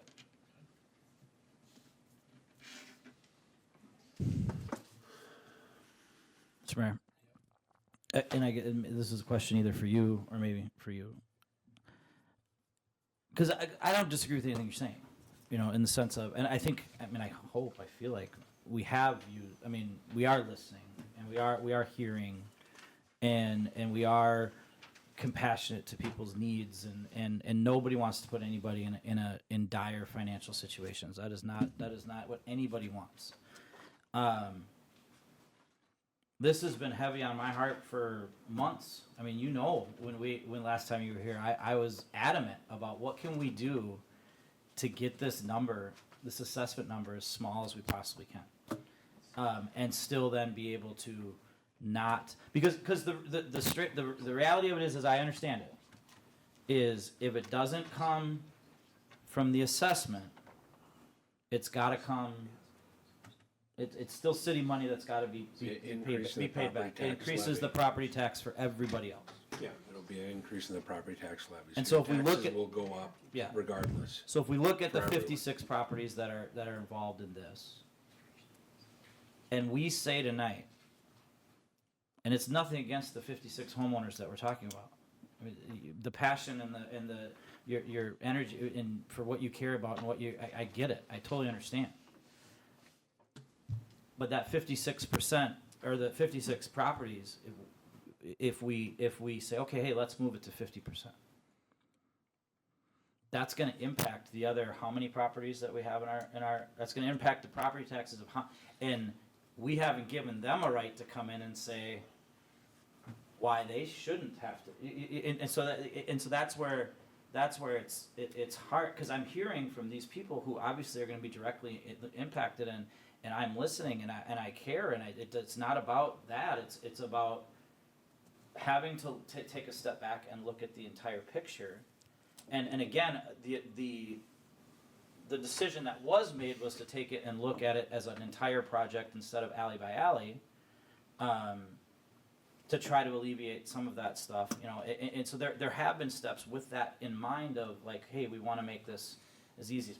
But the reality of it is with this project moving forward, it is gonna be what it's gonna be, and I get it. I get the whole, I don't use the alley. I don't do this. You know, there's a lot of things that my taxes pay for that I don't use, but I still got to pay my taxes, and so it's one of those things. I get it's a good of the whole over, you know, individual circumstances and situations, and so. That's where I've kind of tried to lean on past, you know, that the fact of the matter is that we are using this bond money at a lower interest rate than if we had to rebond for this project. it would be a much higher interest rate, which then would all of a sudden, all be calculated then into the project, and the numbers for everything would go up. And if we use the 22 bond, but that keeps that interest rate smaller, so now instead of, we were paying back on this, we're paying at a 5.05%, where if we now got a rebond for the project, that number's gonna be higher. Probably 8. And so, so there are little things that we are doing to try to alleviate the pressures of this as much as we can. But some things, cost of materials, all that kind of stuff, are just, they're out of our control. And so, yeah, it's a tough call. It really is. It's not an easy decision to make. But I think we've done some work as a council to try to do what we possibly can do to try to make this thing work as best and efficiently as we can. So I just wanted to get that on there. Mr. Mayor? Yep. Yeah, can we reopen public comment at some point? Because there are statements made in response to the things we said it here out in the public that make me feel like you're not understanding what we're saying. At least what I'm saying, because I understand paying taxes, paying my fair share, but you keep saying for the betterment of the city and whatnot, but then only put it on these 56 properties. If you're talking about, oh, it's gonna affect all these properties, 112 properties, that's cutting the price in half. Like, Yeah. spread it out if it's for the betterment of the city. And I'm not Sorry, saying but those public 50%, comment is 70%. over, so I'm I'm sorry, but yeah. It's council, so. Did you have a question? Go Yes, ahead. Mr. Mayor, thank you. I'm gonna go back to some math here. So I'm looking at if these numbers in the packet are actual numbers, because the 680 remainder is higher than I remember it to be. But if you take the 985,092 and take off $680,000 of that, the remainder is 305,92. Take it off the top of the property.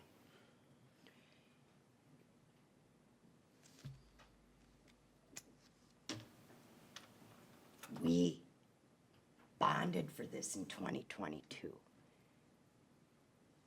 That 680 is going to be a significant amount to cover the contractor to begin with. I see a remainder of 305,092. If you divide that out by 56 properties, come up with 5,448, if my calculator's doing it right here. I don't understand why we wouldn't go that route, because the city's already got that money. It's been there from 2022. We are all paying on it. If we reduce that total cost by that 680 and assess the 305 remainder, I don't see where we're doing a dissatisfaction to the entirety of the city. Mr. Mayor, that actually speaks to what I was trying to talk about earlier, so maybe I didn't convey my earlier, maybe I wasn't saying it the right way, but that's what I was saying. How do we leverage that to bring down the individual assessments? Okay. So the way our policy is written and the way this was proposed, okay? Don't worry about the financing, because the financing is something totally different. You have to separate. That bond in 2022 covered a lot of things, right? I think we bought some equipment on it. I think we got some other alley project, which that portion was assessed the same way that this assessment is going today. So there are assessments coming in on the original bond was 2 million, let's say 2 million to 2.1. Yeah, there was 2.1. So there's still assessments coming in on the first alley project, which was huge. That was done the same way that we're talking right now. So there are residents that have bills from that project that they're still paying assessments on, which is part of that bond. That was part of it. This, we happen to have this money, so we don't have to rebond. So we happen to have this money left over from all of the things we purchased and that first alley project, whatever went into the 2.1 million, we have 680 left. That's just how the city is going to pay. The city takes that 680 or 606, whatever it is, plus the 378 we have in our funds right now. That's paid for because the city is obligated by policy to pay for the drainage improvements, all of it, anything underground, which is 378. That's where you're coming from if you remove the 680. And then the surface improvements are 606. So the total project is 985,000. We're funding that with 680 from our previous bonds, so we don't have to rebond. That is just a static number. We're not paying on it. It's just, we have it. We happen to have it because of the length of how long we've been doing this. Does that make sense? Then we're taking the 375, we're gonna put it with the 680, and we're gonna pay for this project. We don't have to bond. That's payment. So we're gonna take that right away and pay our contractor. The decision is, do you even want to assess? The assessment should be on the surface improvements, which is 606. Okay? 80% of that comes out to 485, 396. That is 80% of the surface improvements, which is per policy. That comes out if you take 485, 396.01, divide it by 56 properties, it comes to $8,667.79. I just did it on my calculator. That's where that number came from. If we do not assess the 485, 396, the 80%, that's gonna go back to the taxpayers just on a project basis. If we were to bond for the whole thing, which I think, Councilman Holstrom, Councilwoman Holstrom, you've been used to, because we talk about bonding for it. We didn't have to rebond, we already did it. So that's not like. We've been that's- working off this since Yeah, 2022. a lot, yeah, and we've done a lot of things on this one bond. Okay, so but the thing that we're saving is we don't have to rebond, so we're Cost of saving on the issuance and higher percentages. debt. Sorry? Cost of issuance and higher debt. Yep, and the cost of issuance, we didn't have to redo the cost of issuance. We didn't have to higher interest rate, which you're gonna get now for bonds. So we're not, it's not like we're paying on the 680, it's how much are we gonna get back? How much more is going to go towards the regular city tax roll, or how much is gonna go to the people on the project? And that's truly the focus. That 867 is truly by policy. That's what our policy states, and that's what statute states. If you read the statute, it's 80% of the surface costs. The 606 is the surface cost, 485 is 80% of that. The payment of it, we're trying to do best by our residents by truly keeping that interest rate down and not rebonding. That's all we're doing. We made that decision because that 680 could have went back on top of the other bond, and we could have paid that down, and which would have helped just the whole city, but not anybody on the project. The project costs would be higher. You know, we could have taken that 680 and just paid off part of our 2.1 Use that million. for debt reduction and then turned around and socked everybody on this project for the new bond. Yeah. And they'd be paying. And that's why we're 8%. trying to do it there. That's what we talked about, and that's why we were trying to do it this way. It was the modifications that the 2024 council, 2023, 2024 council going into the projects of 2024, The street. street The street one, projects. We did some policy modifications. And we did our first reclamation, thank you to Councilmember Torres, who was a resident at the time that did an awful lot of work on that project. Far more than I did as a council member.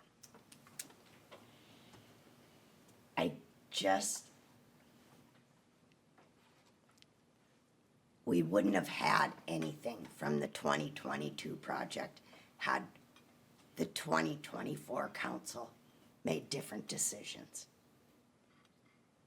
They were aimed in that direction at one point, and it turned around.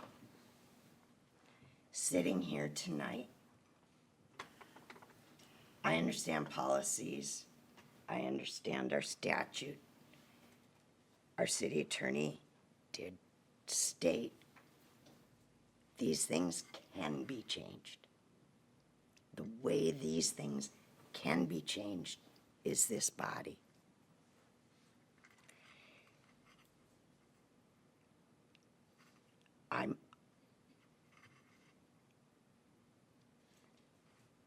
In all fairness,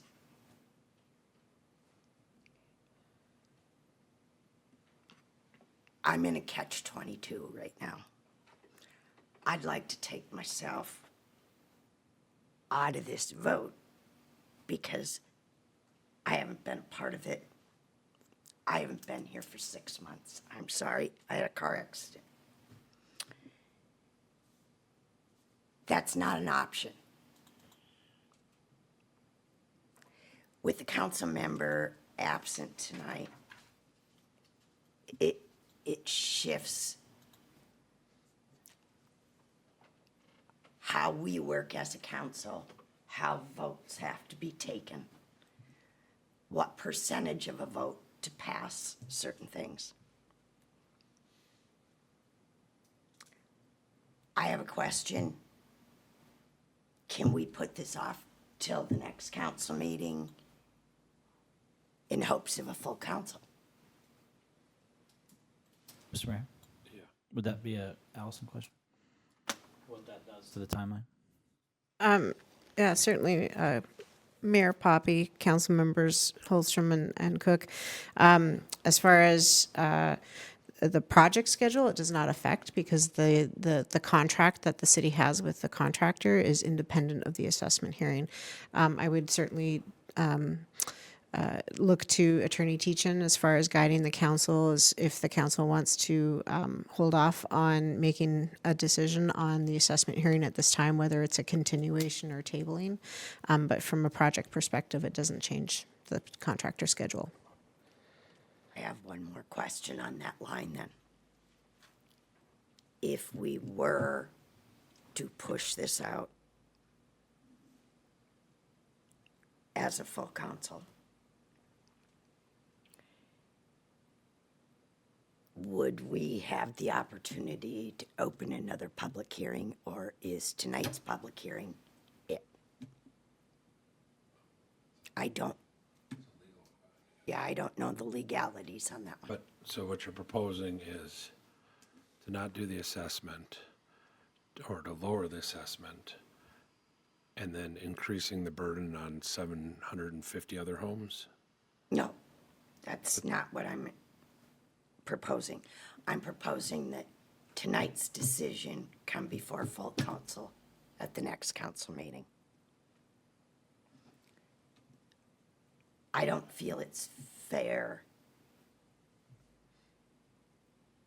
for me to make a decision tonight. Not being here after the beginning of this project was slated. I'm having a real hard time with this assessment number. Yeah. Mayor and yeah. council, well, you've already held your required public hearing, so you don't need to hold another public hearing. And the hearing tonight's been open and closed. If you want to have another public hearing, you could, but you'd have to renotice it, do another published notice, but you're not required to hold 2 public hearings. You've already met your requirement for that. You certainly can postpone action on the assessment, and that would simply be postponing action on the resolution to the next meeting or to whatever meeting you want to reschedule it to.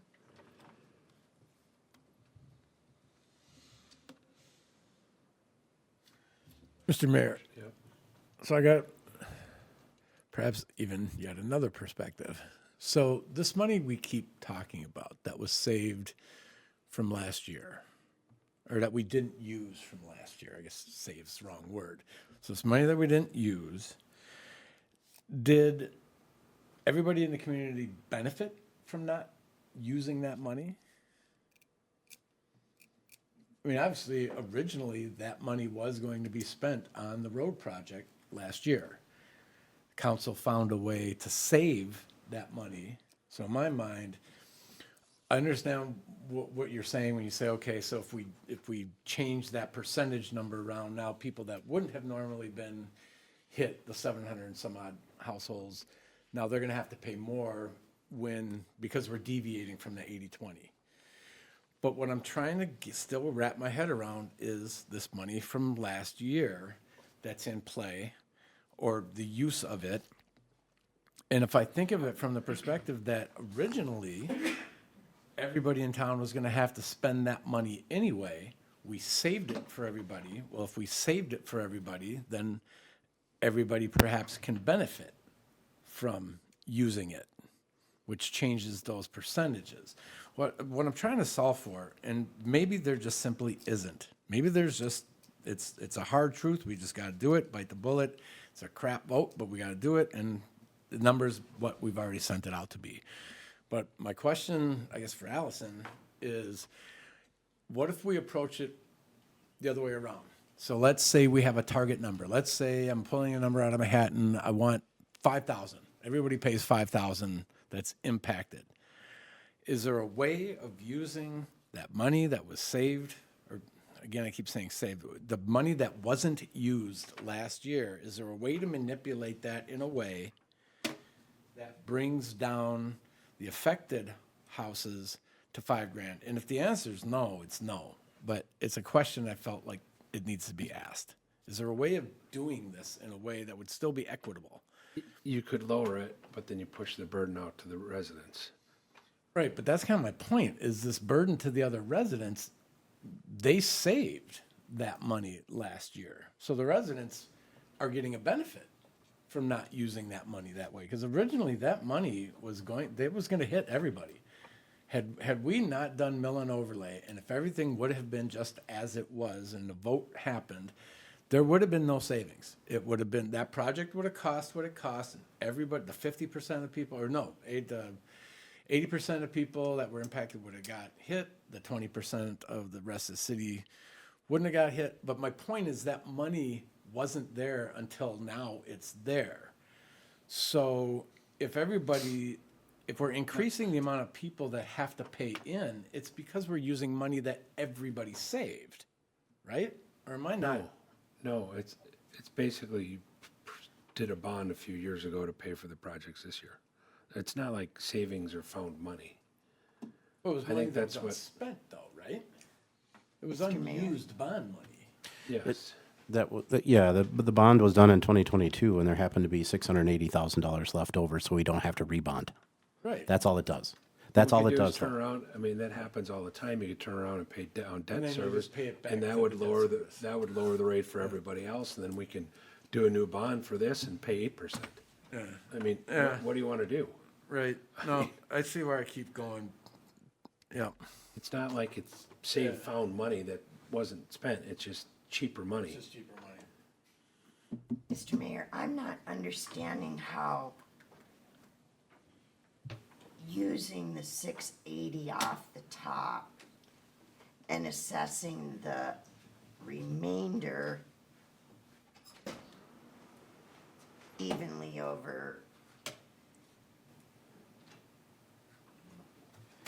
the 56 properties, I'm not understanding where that's gonna cause us to have to issue a new bond. I'm not, I'm missing it. We wouldn't have to issue any bonds. It's just payment. You're just paying it differently. What you're saying is take the 680 and then the 300 and something. Okay, that's fine, but now the burden to everyone else is 680. Because that's still something the whole town has to pay back.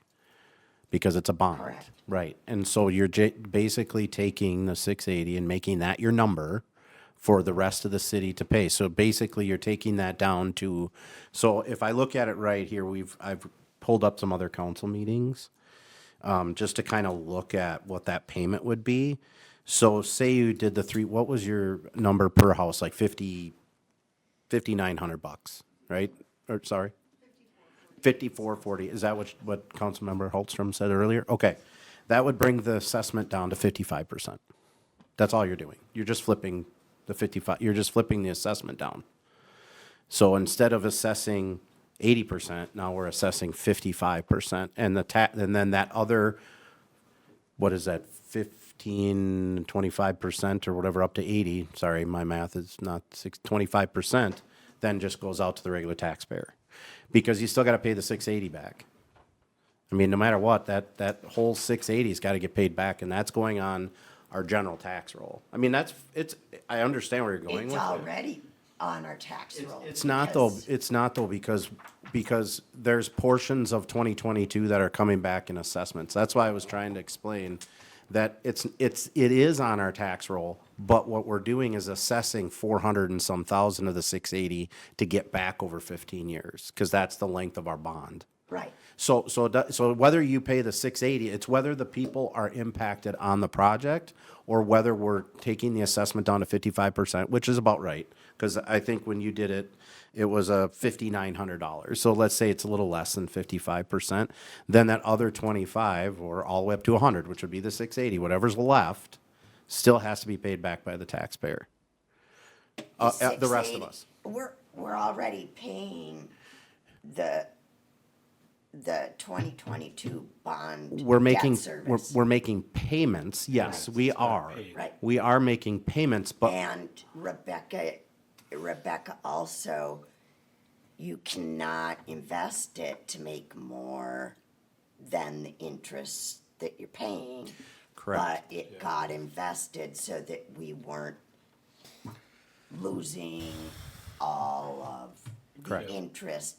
Correct. Because pre-bonding, and Mr. Mayor, you can disagree, new guys, you can disagree, but this pre-bonding from 2022, it was a nightmare. I would never advise a council to pre-bond. This 2022 bond was slated for the 2022 alley projects and the 2024 street projects that were supposed to be in 2023. Correct. We scrapped projects for 2023. Made them in 2024.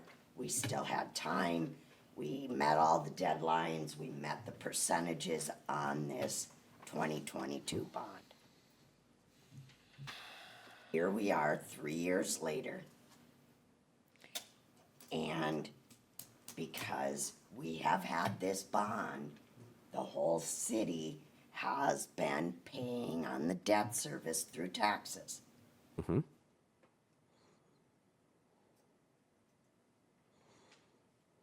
But if there's more, if you use it to pay back through assessments, that debt service will go down. It will go down because there's assessments, right? So whatever percentage you take for assessments, that bond payment that we're making will go down instead of either going up or staying the same. And what people are saying is, well, and this is some comments we've gotten at City Hall, is I was on the 2022 alley project and I paid 80/20. I mean, that's what I'm getting at City Hall. That's the stuff I'm getting at City Hall. Is, yeah, it was a lower cost because you take construction from 2022 to 2025 now, and it's going to be more. I mean, that's just, inflation and construction costs have gone up. And so I'm getting from people, staff included, like I was on the alley project and I had to pay my fair share at 80/20, which is what we've done. Now, again, you can change that. I'm just saying that when you look at whether we bond or we use this old bond, the same formula still applies. That if whatever assessments you don't do, which is fine. Again, I'm just telling you, council can do what they want. Whatever assessments you do not get or you do not apply to residents on the project does go out to the rest of us. Not to us, I'm not here, I don't live here, sorry, the rest of you in your taxes, because that levy, that debt service that we have to pay will go down over the 15 years because we're collecting money to pay that debt service off. And so those things will come down. The Well, tax aren't we liability in the collecting- general fund. Aren't we collecting assessments from 2022, Yep. 2024? Yep, this would be the same. And that's why. And it's on this same bond. Yep, it's on the same, and I think there was some equipment. I think we bought some like street sweeper and, That wasn't was in that, or was that, 2020. was that something different? Okay. No, this has So been entirely. this, oh, sewer lining. Okay, so there was some things, and like I said, that this, and again, this is just what I'm trying to explain is, however we shift that burden is fine. We're paying for it. We've got the money set aside. We've got it all there. And we don't need to rebond, which I think is a very good thing. So it's great whatever you did as a council to keep the 680 here for the residents here now, because they're paying interest rates from 2022 instead of interest rates for 2025. All of us, all of you. I'd say us because I feel like I live here. But my thing is, the only thing I'm saying is whatever you do to change that, which is perfectly fine, that's the way that the debt service will be done. It's either assessments or it goes on the general taxes. The only part is that the 3-something is fees, because that is sewer, that's under the ground, and we have that in our fund. So that's in there, plus the 680 covers the project. And yes, you're right, it was lower because there was some interest gain on the money as it has been sitting there for 3 years. Does that make sense? That's why it went up to 680. And so we're using those proceeds just as a city to pay for it. But again, if you want to assess differently, that's fine. And like I said, there were some examples. I think it was 55% assessment is $59.36 across the project. 62% is like $6,677 across the project. You know, and when we look at these past deals, when we talked about per alley, it was like $73.20 for alley 1, $6,000 for alley 2, $77.90 for alley 3, $88.60 for alley 4, $66.90 for alley 5, $84.30 for alley 6, and $10,310 for alley 7. If you did the 80-20 per alley instead of doing it across the whole project. And that was some of the conversations that you had before. And so I'm not trying to confuse anybody. I'm just saying that is how this works. The payment's there. We can pay this project without bonding, which is what we want to do. As a council, you did a great job. Mr. Mayor? Yeah. I want to make sure you're Yep, no, not go ahead. interrupting. All right. All right. So I think this is kind of where we're at now. Councilwoman Hallstrom, thank you. You asked us to do due diligence. I think that was a very important thing for you to have us do. I think at this point we have done due diligence. We have looked at this every which way possible. When I ran, I knew there were going to be tough decisions. Well, hello, this is my first one, right? And it's not going to be popular, and there's going to be people mad. And you know what? That's leadership. That comes with leadership. You've got to start making hard decisions when you have to make them. Kicking this can down the road, I understand why you would bring up that thought, but at this point, there's nothing to be had from kicking the can down the road. It's unfortunate. The timing sucks. It really does. It absolutely sucks. There's things so far out of the control of the people that want to lead Osseo state, national level. It is what it is, though. So, with that in mind, the heavy heart, Mr. Mayor, I'm going to make a motion that we adopt resolution adopting the assessment role for the 2025 alley reconstruction project. By Councilmember Torres to adopt the resolution for the assessment role. Is there a second? Second. Second by Councilmember Cook. Any further discussion? Seeing none, Attorney Teachin. Thank you, Mayor. This is resolution number 29. Councilmember Cook. Aye. Councilmember Torres. Aye. Councilmember Holstrom. Nay. Mayor Poppy. Aye, motion passes 3-1. We also need a motion on the Thank you. services agreement. Services agreement. Need a motion to adopt the professional service agreement for the construction administration. I'd like to make a motion for that. Mr. Mayor, so moved.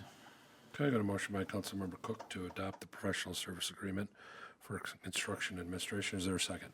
Second. Second by Councilmember Torres. Any further discussion?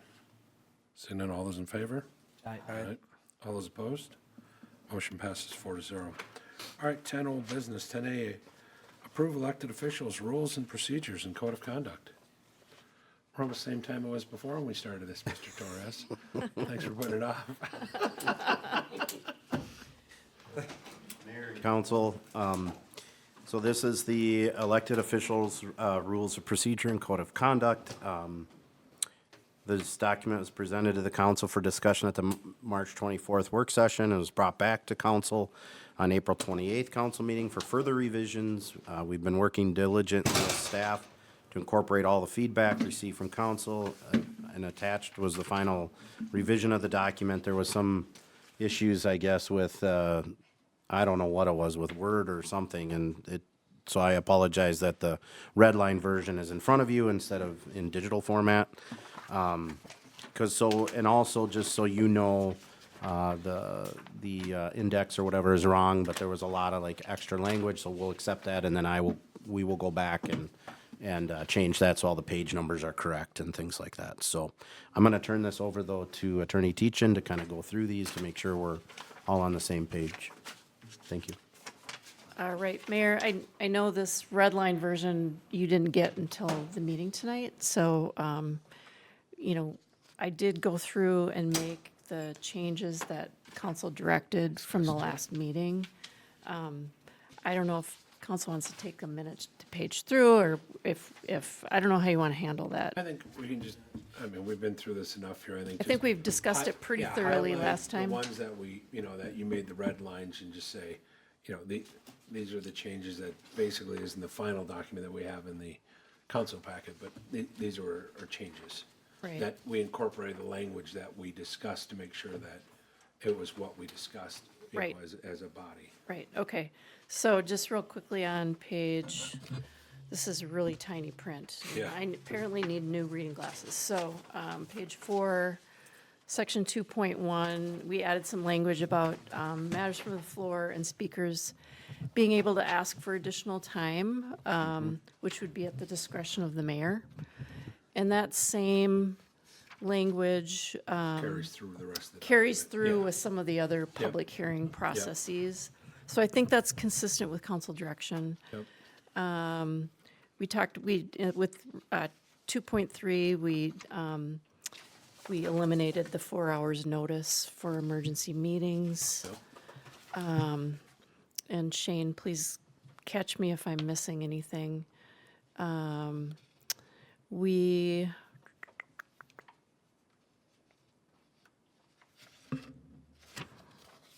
just trying to catch the major ones.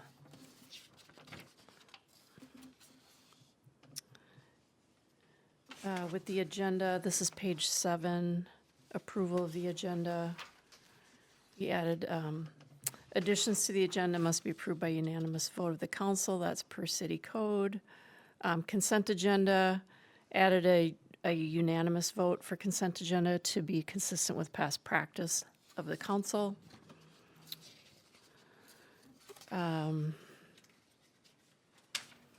Page 9, again, added ability for speakers to request additional time. Section 5.2 voting procedure, we struck some language there about a tie vote. I think the direction of the council was to eliminate that language and just say that tie votes shall be last motions.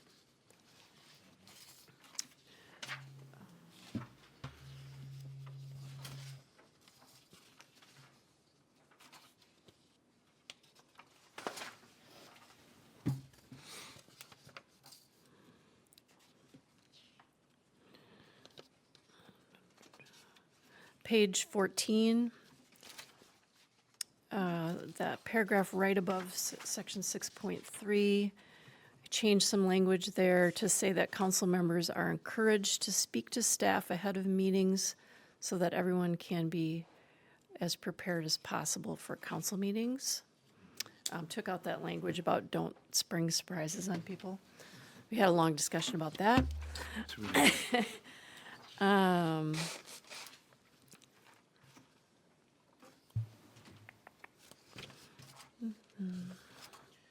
Oh, and then I think the last one was on the page 20. And this had to do with the graph on page 19 for reporting and addressing The ad hoc code of committees. conduct. So we added language that the city administrator, and this was per Councilmember Schultz's Yep. comment, that the city administrator may refer code of conduct complaints to an established city committee Yep. or an ad hoc committee to address complaints if necessary. So I think those were the main ones. Yeah, I mean, the ones I remember from the work session. And Mayor and Council, if it's okay, I just wanted to, I attached one of these yellow sheets. These are going to be the new yellow sheets for our meetings.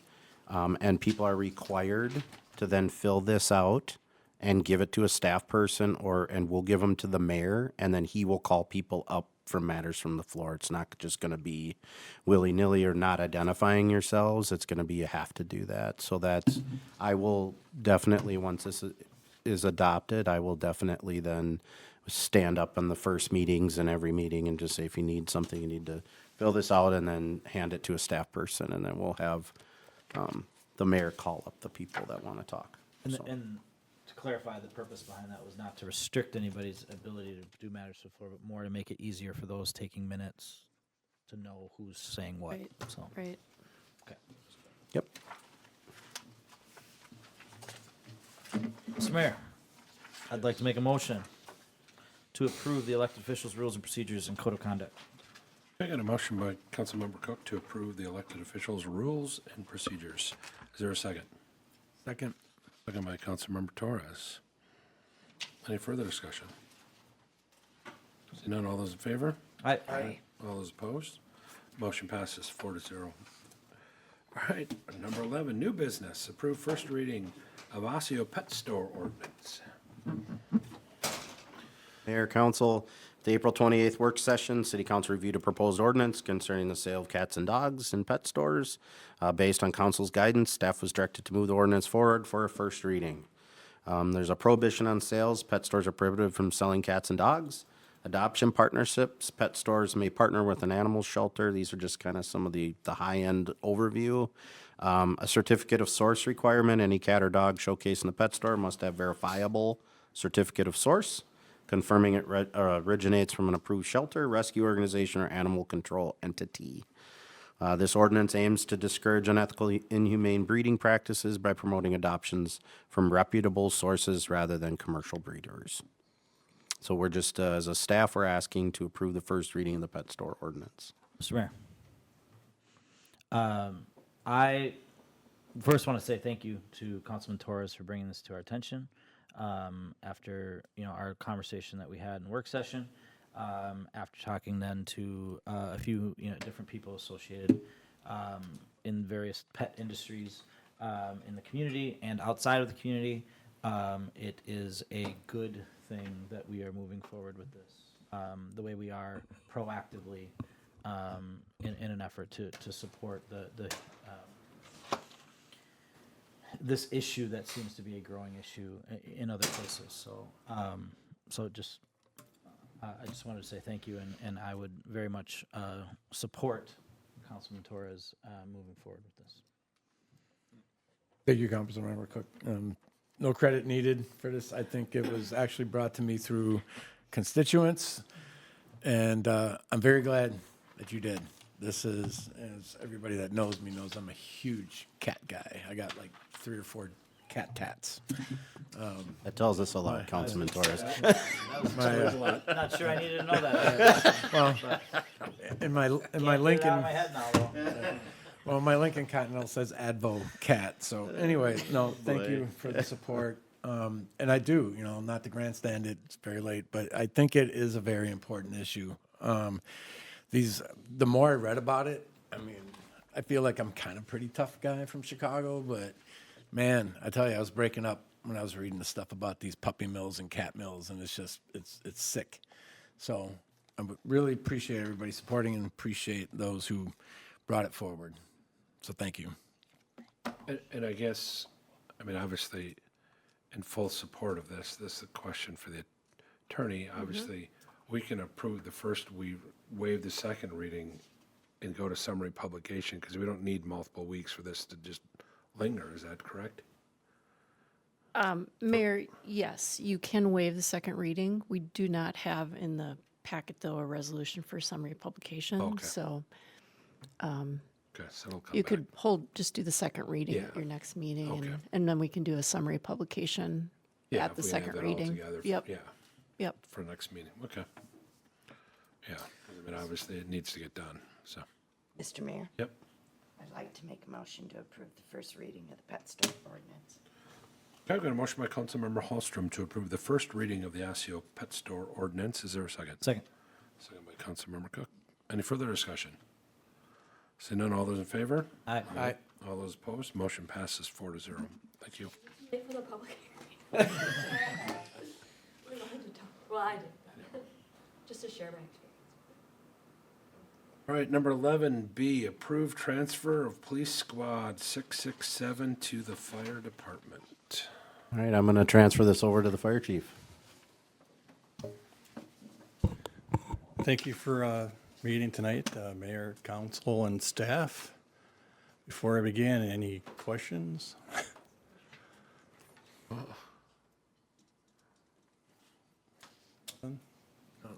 Makes a lot of sense. We discussed it in great detail at PSAC, and PSAC, and yep. it was overwhelmingly supported amongst that committee, so. So say it, the chair. So I'm ready to make a motion. Mr. Mayor, I'll make a motion to approve the transfer of Police Squad 667 to the Fire Department. We got a motion by Councilmember Cook to approve the transfer of Squad 667 to the Police Department. Is there a second? Second. Second by Councilmember Torres. Any further discussion? And none, all those in favor? Aye. All those opposed? Motion passes 4-0. Thank you. All right. 11C, approve Laserfish compatible desktop scanner. Mayor and council, this is something that we started on March 24th. The approval is given for staff to enter in a contract for Laserfish. So it's CDI to implement our city cloud-based storage solution. But staff will need desktop scanners, not only to start the process of scanning paper documents in, but also an ongoing process of scanning documents in as they come through the city. So our hope is that everything would be digitized within the next 18 months to 2 years, just to make sure we've got a lot of files. Say 18 weeks. No, yeah. No, have you seen the file folders up there?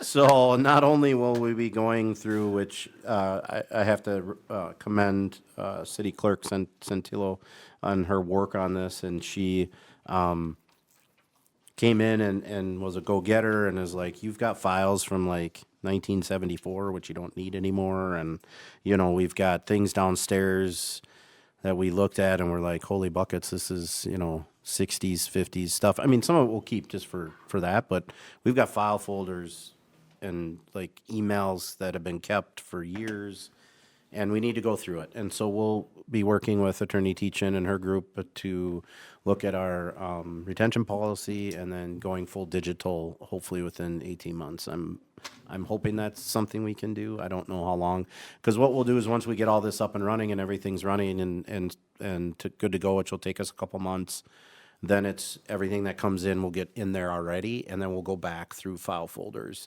as we can as staff to then get rid of stuff and then scan it in. So we're asking for the scanners. We need 5 of them for $347 a piece. So we're just asking for approval to purchase those items. And if I'm correct, with the scanning with this new software, there's a lot of just automatically where it goes, that people aren't going to be putting it in the wrong place. Correct. So it'll be, not only will it be digitized, but with this program, it will automatically be taken out when that's data practices says it can be.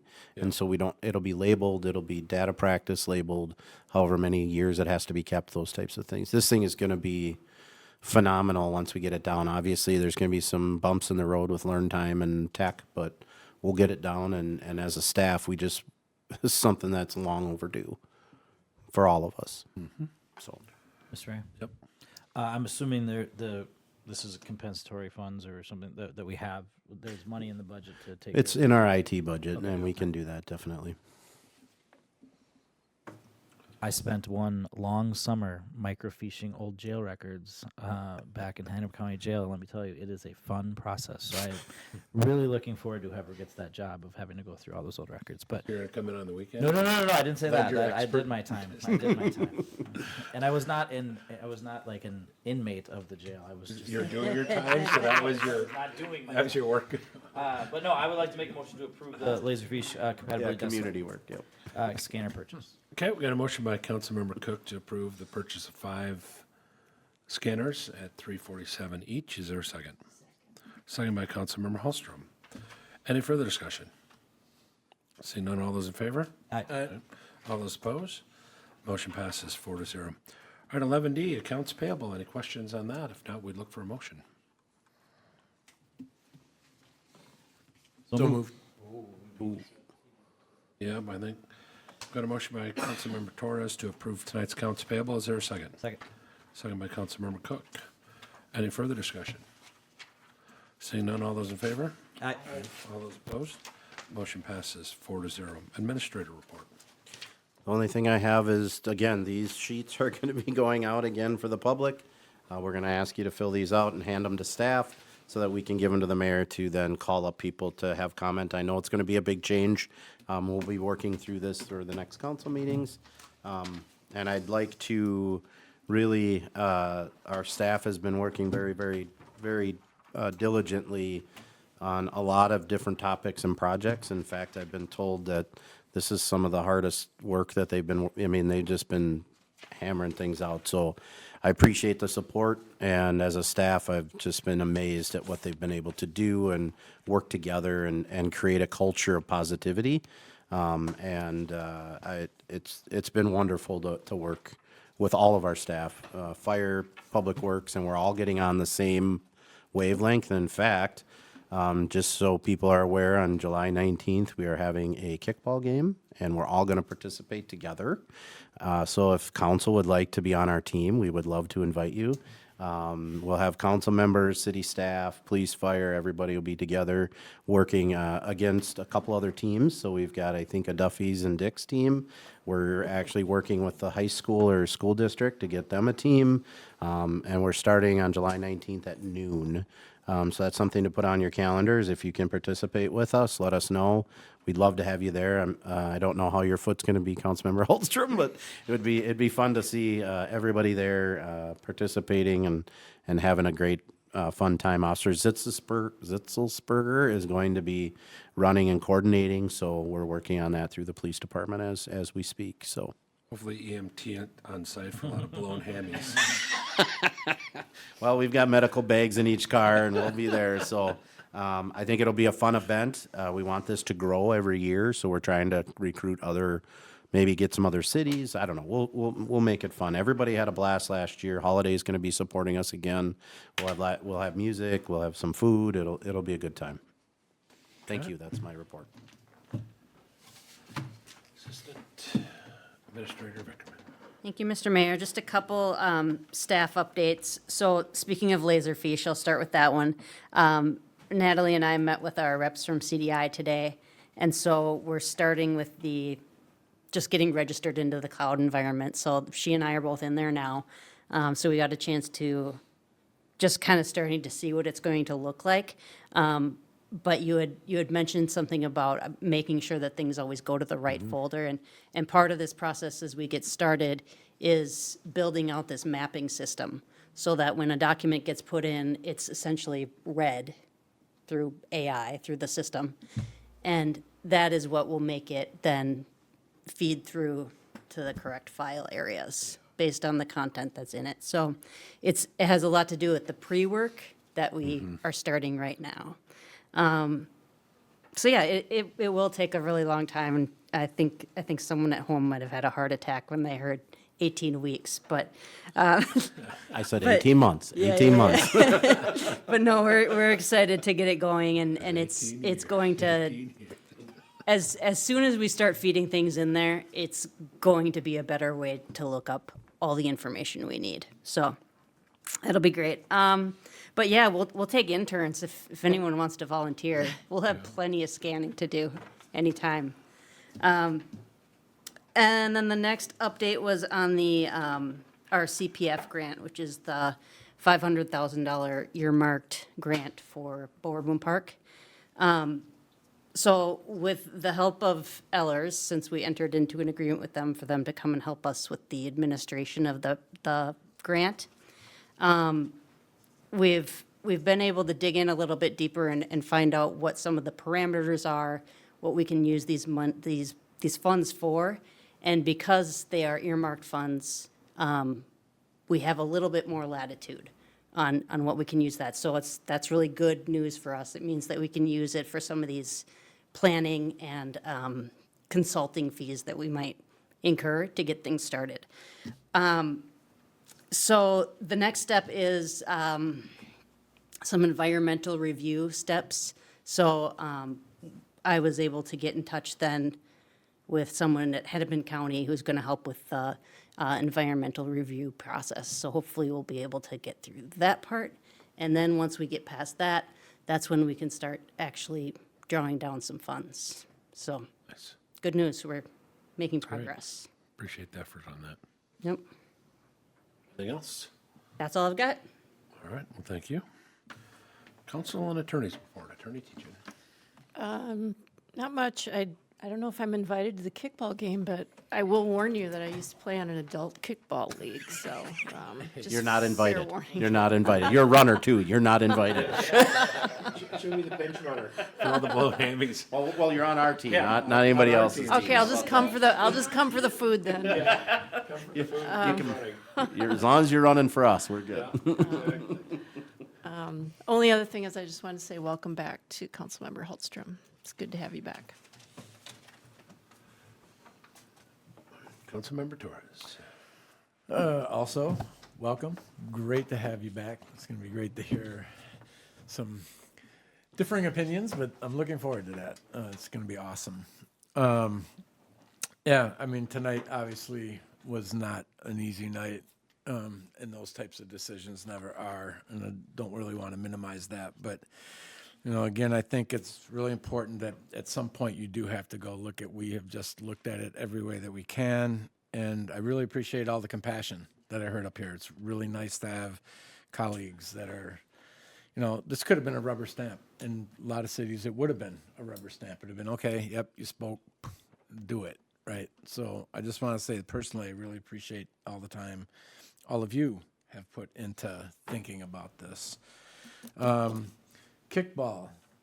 Oh, yes, that is a rock star thing. So sign me up. I'm in. It's already in the calendar. Sipes Park, we'll be there. Will do. And at that, yep, pass. Yeah, also, welcome back. It's just great to have a full group, you know, again, and obviously with Councilman Schultz not here tonight, but I mean, know that moving forward we have, I think it's really, really important that you have these five voices collectively at the table to be able to really hash out, you know, things in the best interest of the city. I echo your comments about tonight. It wasn't easy. You know, being kind of the new guys over here, you know, this is, you know, we're still learning, but, you know, we appreciate all of your guys' help and guidance as we get through that. And so to be able to have you back and be able to have that extra voice of somebody who's been here, done it, is always nice. So we appreciate it. And most importantly, it's just good to see you up and walking around and getting around again. So that's the most important part. we had a great PSAC meeting last week, a long PSAC meeting last week, but great conversations kind of about, you know, the future of looking at and analyzing kind of a citywide parking plan as far as what we can do to help improve situations in the city for businesses and shoppers and all the different people that we want to bring in. Great talk about the SRO program. You know, getting potentially our officers in our schools, which I think would be great. And then just kind of a general overview of the future of the city and what things that we as a body can help to do to, you know, just make the city as great as possible. And so it was a really, really good meeting. And I think things went well. It's a great group of people. So with that, that's all I've got.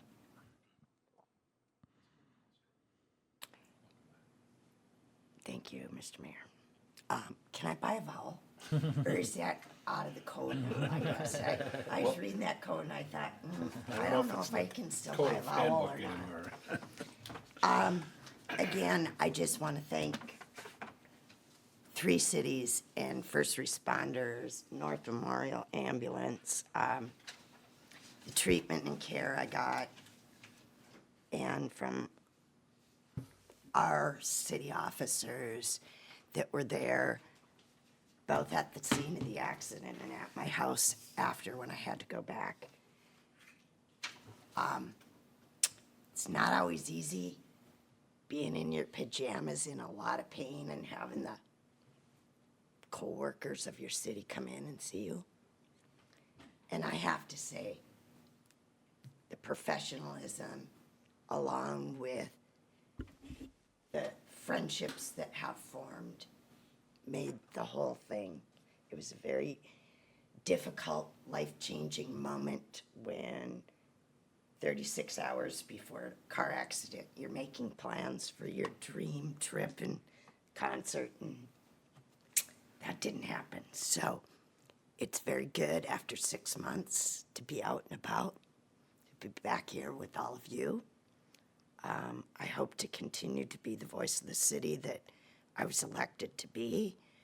It's up to you as council. If you feel overloaded, I will take back committees if that's a thing. I just realized I have no other duties. But anyway, thank you. Thank you for all your support. Those who made phone calls, visits, sent cards, dropped off food, gave me rides, everything. It just incredible.